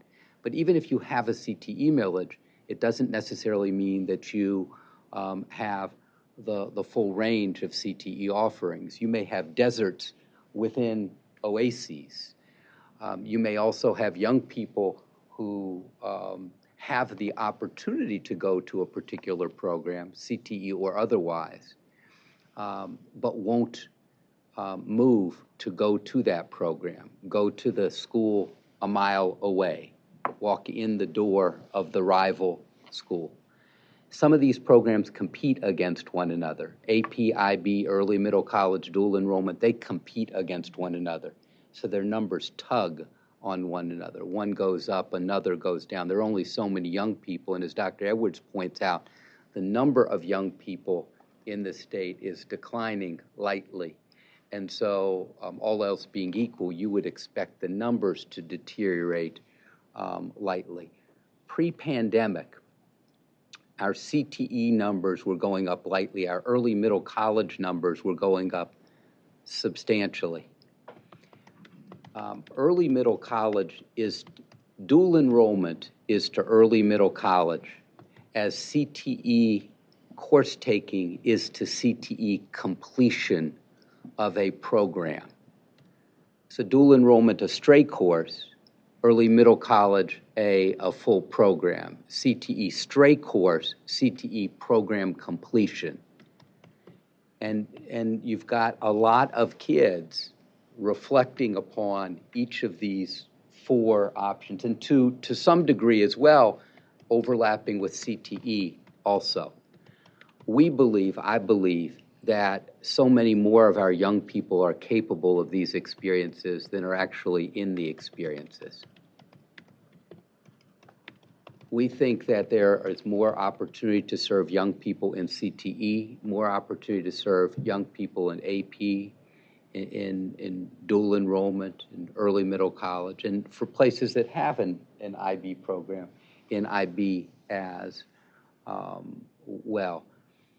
We're, in many cases, agnostic as to program form.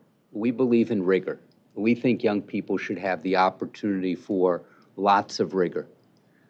But we're not we don't assume that one form of rigor is better than the other. Dr. Pugh mentioned the letters that we wrote to parents of young people with strong PSAT scores, which would make them eligible, likely for success in AP work.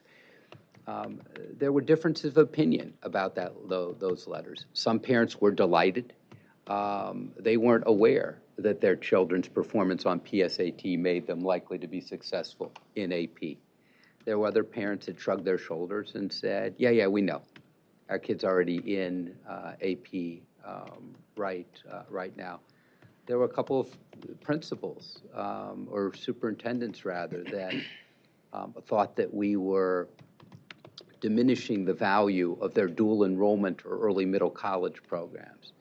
And the letter that we wrote to parents acknowledged the value of all of these forms of secondary school rigor. There's a reason why we've put them all within that nesting, within that goal 4 area, because we believe that they all have value, including, but not limited to, special education transition services programs. They all have value. They're all about kids self-actualizing in one way, shape, or form, although different children have different interests, different capacities, and different opportunities as well. So we would never say to a principal or a superintendent that you need to have an AP program in lieu of your dual enrollment program. What we would say is that every child in the state should have opportunities in high school to get college credit and to do college work in high school. We do want to fill in some of these gaps, recognizing that the CTE deserts are different from those AP, IB, dual enrollment, early middle college deserts. That was a lot. And if I put you to sleep, I understand. And then the only other thing that I would like to that I'd like to share about this is that the curves don't always go together. While they tug on one another a little bit, there's also a trajectory about different programs. So you may recall that early middle college was something that was a major initiative of former Governor Snyder. And you saw those numbers increase very, very substantially, not only during his administration, but well beyond his administration through the pandemic. And it wasn't until the very end of the pandemic that those EMC numbers, that those early middle college numbers flattened. The CTE numbers were more susceptible to adverse impact by the pandemic. They have begun to rebound.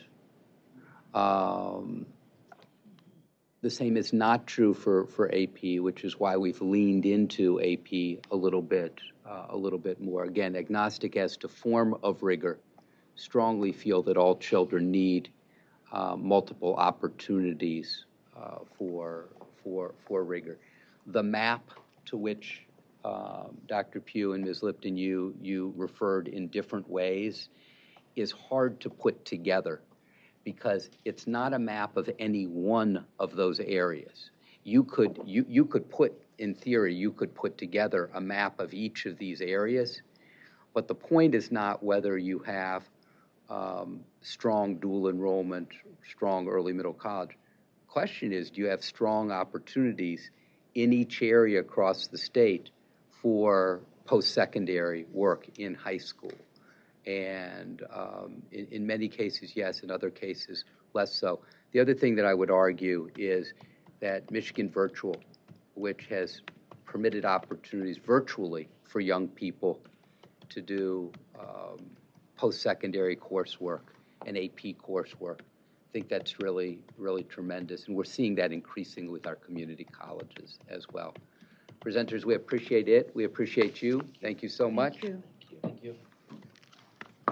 Board members, it's 11:27. And next item on the committee of the whole agenda is presentation on innovation with educator preparation providers, part 4. During this presentation, we will feature an innovative educator preparation program offered by Aquinas College. This presentation concludes the series that also included presentations at the December 2022, January 2023, and March 2023 SBE meetings. We welcome our presenters, Dr. Sean Kotke, Interim Assistant Director, Office of Educator Excellence, Dr. Gina Garner, Higher Education Consultant in the Office of Educator Excellence, who will present jointly with the following representatives from Aquinas College. Hello there, Aquinas College. Hello. Hello. Sister Justine Kane, Interim Dean in the School of Education. Dr. Stephanie Boutelier, Graduate Research Program Director. I was so tempted to pronounce your name à la française. And Dr. Michelle Anderson, Secondary Education Program Director. This is an informational presentation. No board action is required. Presenters welcome. Thank you very much. Thanks so much. Well, good morning. This is our 4th appearance. We hope you've been finding it enlightening and thought-provoking. This series of presentations is in service of the Goal 7 of the State Strategic Plan, increasing the numbers of certified teachers in areas of shortage. And to unpack that a little bit, we are interested in increasing the quantity, quality, and diversity of Michigan's teaching workforce. So we'll go to the next. What we'll talk about today, Dr. Gina Garner will speak about our innovation support among our educator preparation providers, and then we will hear from our representatives from Aquinas College about their accelerated master in education. Gina. Good morning. Thank you so much for the opportunity to bring forward another one of our preparation programs that's presenting innovative programming to meet the needs of our K-12 partners out in the field. Over the last few months, we have brought other institutions, other programs to you to kind of demonstrate how our preparation programs are working to find new ways and innovative ways to increase the number of staff out in the education workforce. You've heard from some of our public institutions and from a couple of our alternative routes, but we're pleased to bring one of our small independent institutions today. And this small independent institution meets a critical need in the Grand Rapids area. And we're excited about the program that they're going to present to you. And let them get to it.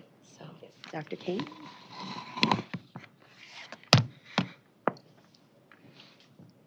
Thank you. Thank you for letting us talk to you about our Accelerated Master of Education program. We're very excited about the program itself and what we've been accomplishing and continue to accomplish with the program. So I am Sister Justine Kane, the Interim Dean. I'm going to allow my colleagues to introduce themselves too. I'm Dr. Stephanie Boutelier, and yes, there's no French pronunciation in that, so thank you for having us today. And I'm Dr. Michelle Anderson, Director of Secondary Programs, and also very happy to be here with you today. And Michelle also is really critical part of the AIM program in looking at coordinating our AIM program. So our idea around this AIM program was, first of all, to encourage current school employees to seek certification. So we're looking for parapros, interventionists, long-term subs, people who are already working in schools and districts who have a Bachelor of Arts degree and want to get certified. So this program allows them to earn Michigan Initial Certification. It serves as a way of addressing the teacher shortage in Michigan, but also increasing teacher retention in Michigan and giving teachers an opportunity to earn a graduate degree at the same time.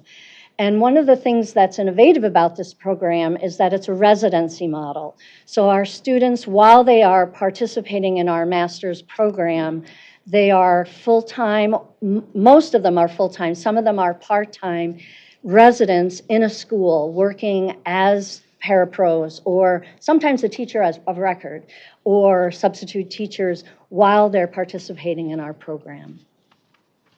So key characteristics of our program really are our students are able to take our classes at the same time that they are participating in a flexible residency model.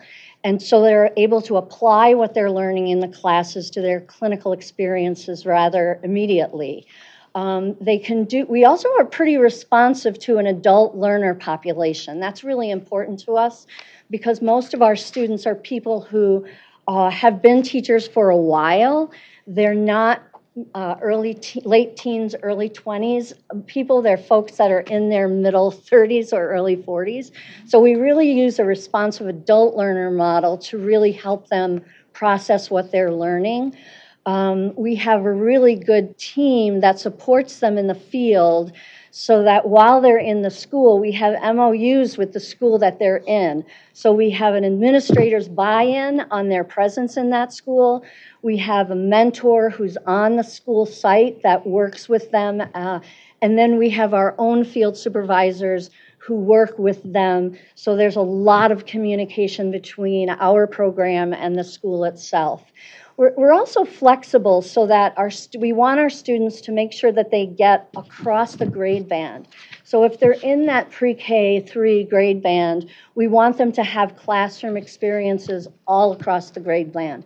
So we really need the administrators to work with us to be flexible so that the teacher who's in our program can get a variety of experiences across.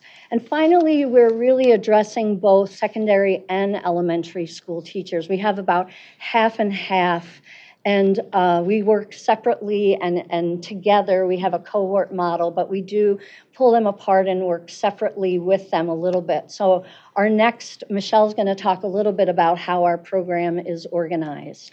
Yes, so we do adhere to the cohort model. There are a few classes everyone takes together because of the experience of those in the elementary school can be just as valuable to those in the secondary school and vice versa. You know, sometimes dealing with 5-year-olds is similar to dealing with a 15-year-old. You just need that broad range of experiences and sharing. And so we encourage that, and many discussions about what is actually happening and what they are seeing in the classrooms that they are working in with the colleagues and administrators that they are working with as well. So they truly, because they are adult learners, truly understand the depth and breadth of what a school system is. And so that's helpful to bring to the large table. And then we divide them into, there are specific classes that the elementary certification students need in regards to teaching, developing literacy and math. Because the secondary group come with their bachelor's in a content area, we don't need to delve as much into the content as we do into adolescent development and planning and assessment. And so the coursework is a little bit different than for the secondary group. We have 3 semesters to certification. We go on a fall, spring, small little summer, and then fall rotation for our coursework. Classes are on Monday evenings or Tuesday evenings, depending on our instructor availability. So they only have to dedicate one evening. And then we also have Saturday mornings from 8 until noon, and that's every other Saturday, so about 2 Saturdays a month, where they have to carve out time for coursework as well. So we depend on a hybrid model for courses because this is an accelerated program and we are moving quickly, but we are able to do that because of the experience that our adult learners are actually bringing with them into the classroom. It is an optional master's in education, although we highly encourage all of our participants to continue on for the master's, but we focus on certification first because we know that's where the need is.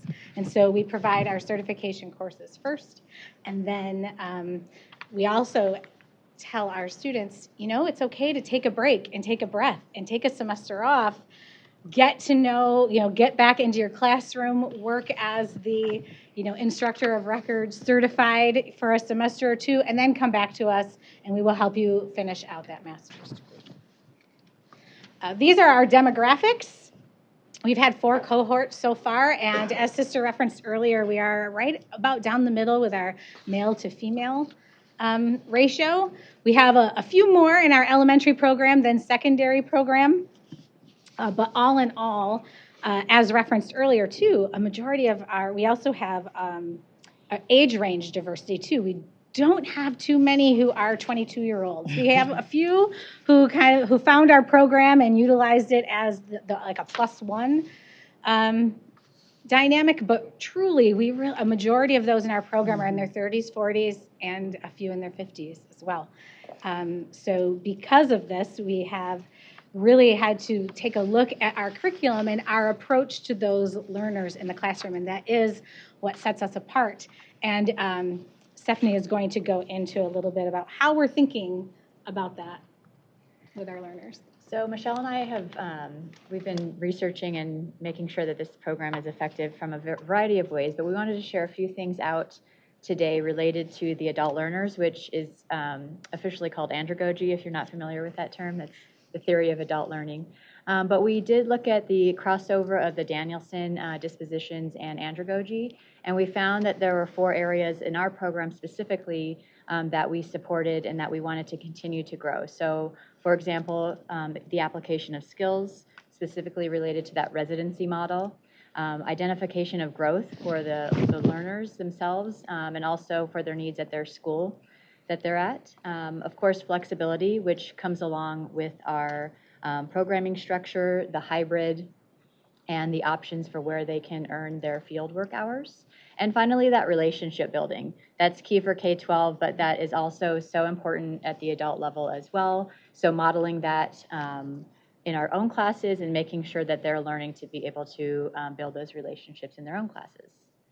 And then beyond that, to further make sure our program was effective, we wanted to make sure that our faculty were being able to support and understand how andragogy plays a role in this program. Because most of us were teaching undergrads who most of us would agree are more transitional adults and not the adults that all of us are. So we wanted to make sure that everyone was designing their coursework, making sure it was applicable and flexible for all of those learners as well. And that's ongoing, I would say, as we continue to build this program.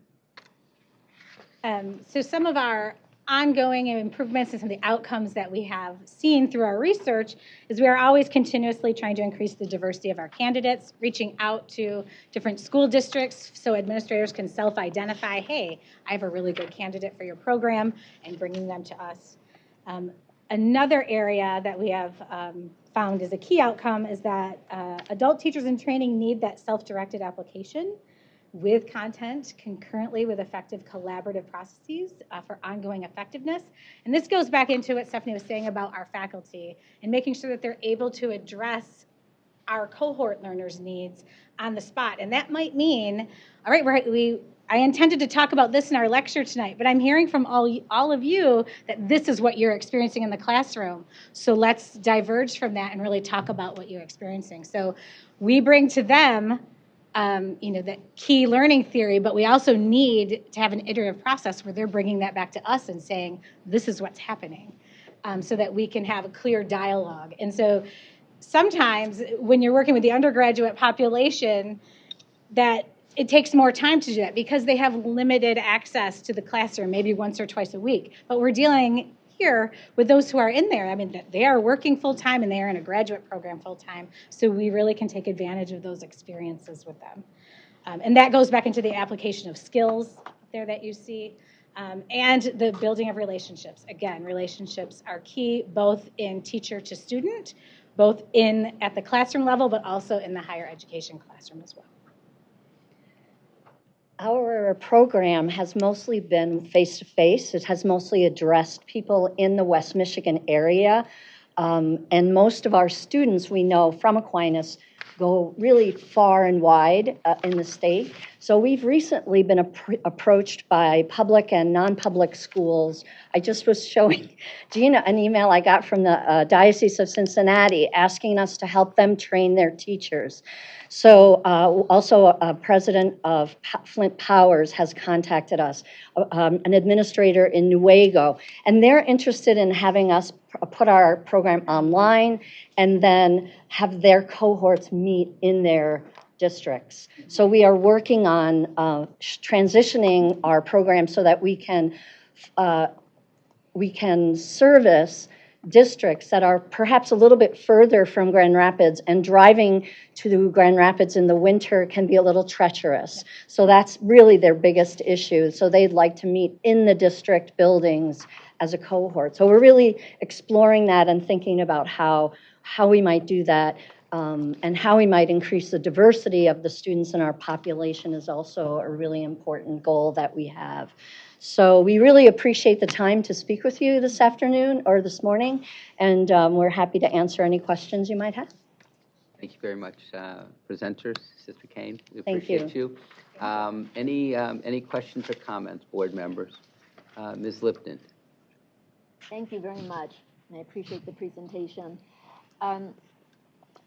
You mentioned using a hybrid model. When you said hybrid, but you didn't mean like in-person and virtual. All of your classes that you mentioned, the Monday, Tuesday nights, and Saturday, those are in-person classes? They are in-person classes, but in between the times we meet, like for example, the Saturday classes, because we don't meet every Saturday, there is an online component to that coursework. And they may also take an asynchronous online course. They cannot decide, oh, I want to take this program completely online or face-to-face. It's really up to the instructor how they are managing their course, whether it is a hybrid or face-to-face. Dr. Anderson, for those of us who don't know what asynchronous is, just to make sure that all the students in the class get it. All right. So an asynchronous model is where you might log in and work through course content at your own pace over the course of a semester, whereas synchronous content might be you log in online and everyone is familiar with the Zoom and Zoom rooms, and that's kind of how that class would be run.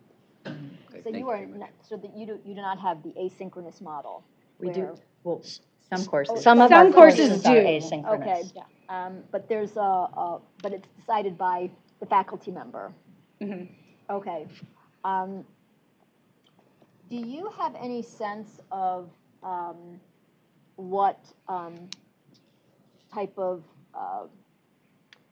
debt load, like student loan debt load, that your students are incurring? Do you have any sense of the financial situation of your students? We do not have the numbers exactly of what our student debt load is, but I know that we do have a number of partnerships with public districts and the Diocese of Grand Rapids. So there are a number of scholarships that our students, the Donnelly Scholarship, for example, we have a cohort that's not in the AIM program right now, but we have a cohort of certified teachers who are getting their endorsement in English as a second language with the Forest Hills Public School, and we've given them a 40% discount on tuition if they have a certain number of students in their or teachers in that cohort. So we have a number of agreements with districts to provide at least some tuition assistance to those students.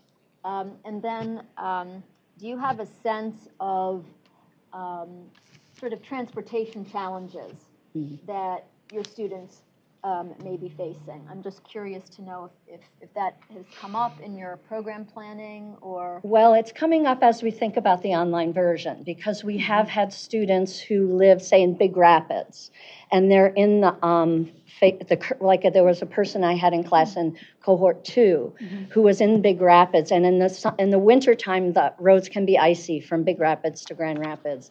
So we would work with her so she could be on Zoom that particular evening because of the word. So that is definitely an issue for districts like Nuevo who want their teachers not to have to drive that distance. So we are exploring the fully online option for that reason. Yeah. Okay. Would any of your solutions, I mean, just hypothetically, focus on maybe doing the program on site at the school at night? And I'm just curious to know. I'm just sort of brainstorming, where instead of having the students come to you, Mm-hmm. you might perhaps use the school, because your classes are at night. Yes. I assume you could potentially use those You know, buildings. we had an ESL grant from the federal government, and we did it exactly that way for that reason. We had the instruction on site in the schools, public schools, and they were a cohort model. And that was actually quite problematic for us because students had a hard time getting in the building. Oftentimes, there was nobody in the building when we got there. So we had trouble getting access unless some of the students were from that district, and that usually was part of it. But that became problematic for us. At night, there was nobody there except those students, and they felt unsafe sometimes in certain places. So we have tried that, and we will explore that again and see. We do want to have it on site for those virtual. So, like, for example, I'll use Nuevo as an example. So if we have a cohort that's in Nuevo, we want them to stay on site, but the classes are virtual. Those students in that ESL cohorts, those were face-to-face classes. So that was a little bit problematic. So we would definitely review or go back to that and see what worked in that, what did not work, what was helpful to our students and what wasn't. Interesting, thank you. Thank you, Sister. Dr. Robinson.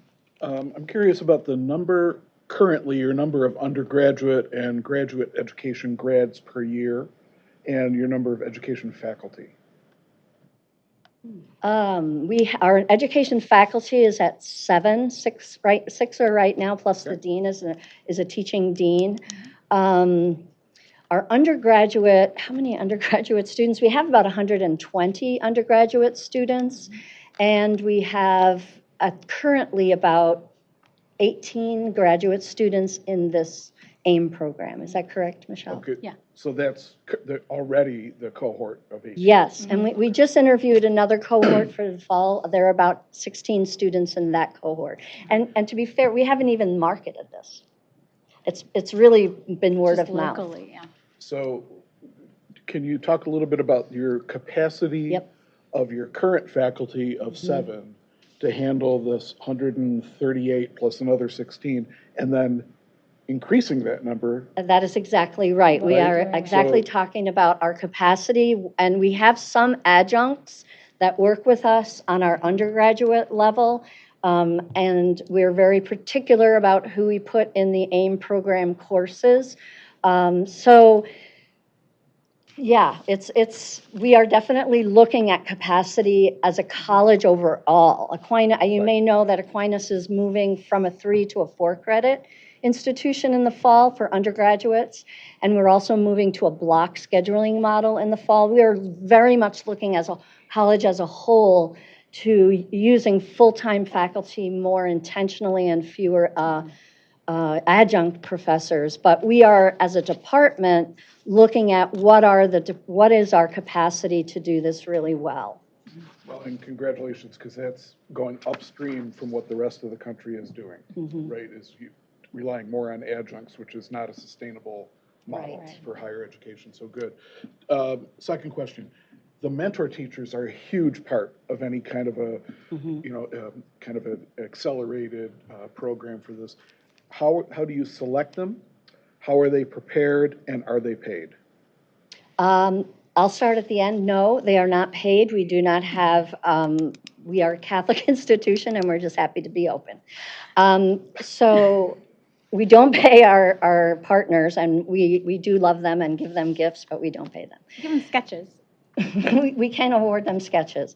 The mentors are chosen, I would say, mostly by the administrator in the district.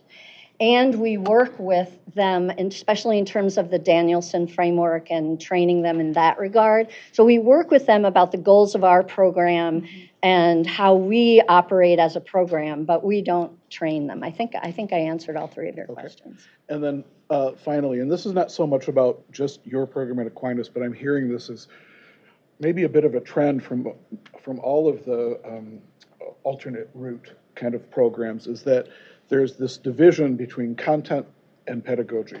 There's, I think, an assumption that if somebody comes to you for this kind of certification track, that you assume that they have the content to teach whatever they're going to teach, and you're just going to focus on the pedagogy. And I'm just going to put in a not so subtle plug for content and pedagogy needing to be married, needing to be wedded, that we don't learn the stuff we're going to teach and then like a layer cake, the frosting is how to teach it, that we learn those things together.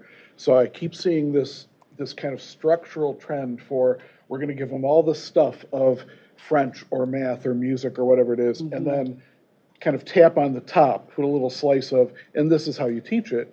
And all of you have taught something. You're all teachers, and you know you don't teach science the same way that you teach math, and you don't teach chemistry the same way you teach another kind of science, chemistry or biology. So I'm just a little bit concerned, and I'm just going to hopefully plant a little seed there that the content area is as important as the pedagogical component of it. And I just think that structure needs to be reflected on.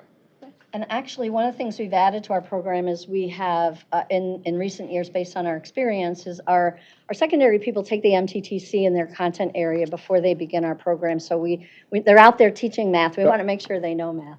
The elementary folks don't take the MTTC until they're finished, but we've begun to ask them to take a basic math test, because we're finding people who've been out of school for 15 or 20 years don't remember how to, measure slope, right? So they don't remember what they learned in 7th grade math. So we have them do a basic math test as elementary, and they have to pass it to a certain 80% level. And if they don't, we have a partner publisher who will work with them. They can pay $100, and then the partner will work with them on the part that the math that they're struggling with. So they have to really get the math before they come in. But in the elementary class, elementary program, I think we do that really, really well, because the content is really married to the pedagogy. In the secondary area, and that would be Michelle's, really her bailiwick, how do you, the literacy in the content areas, for example, course, how do you read history differently than you read mathematics, than you read biology, and how do you read, and then how do you apply that? So definitely Michelle could speak to that, but we really encourage our students to, whatever the projects they're doing for their classwork in those content area classes on the secondary level, that it applies to the content area that you're teaching. It's not just a generic project, but it's how is it delved into mathematics or science or English language arts. And this is also an area where we utilize the mentor experience too. And if they're in a middle school or high school, kind of those teams of teachers and departments to assist with that as well. And that's why we need an administrator who's on board who understands also what our expectations are too. So it truly is a team approach. Thank you very much, Dr. Robinson. Ms. Lipton, back to you. I forgot to ask this. I'm not a teacher, so my curiosity is, what is the difference between an accelerated master's program, and then you mentioned that you encourage your graduates to get a master's. I guess that's a non-accelerated master's. So what would be the difference between someone going well, I think I understand why they would go the accelerated route, because that's a state requirement for them to teach in a classroom. Then what might cause them to get a master's if they're in the classroom teaching? Is it just to sort of like continuing education to learn more, or is there something that makes them a better teacher to get that full master's? Actually, a number of our students come with a master's already, so they just want the initial cert. But I think in some districts, you get a pay increase if you have a master's degree.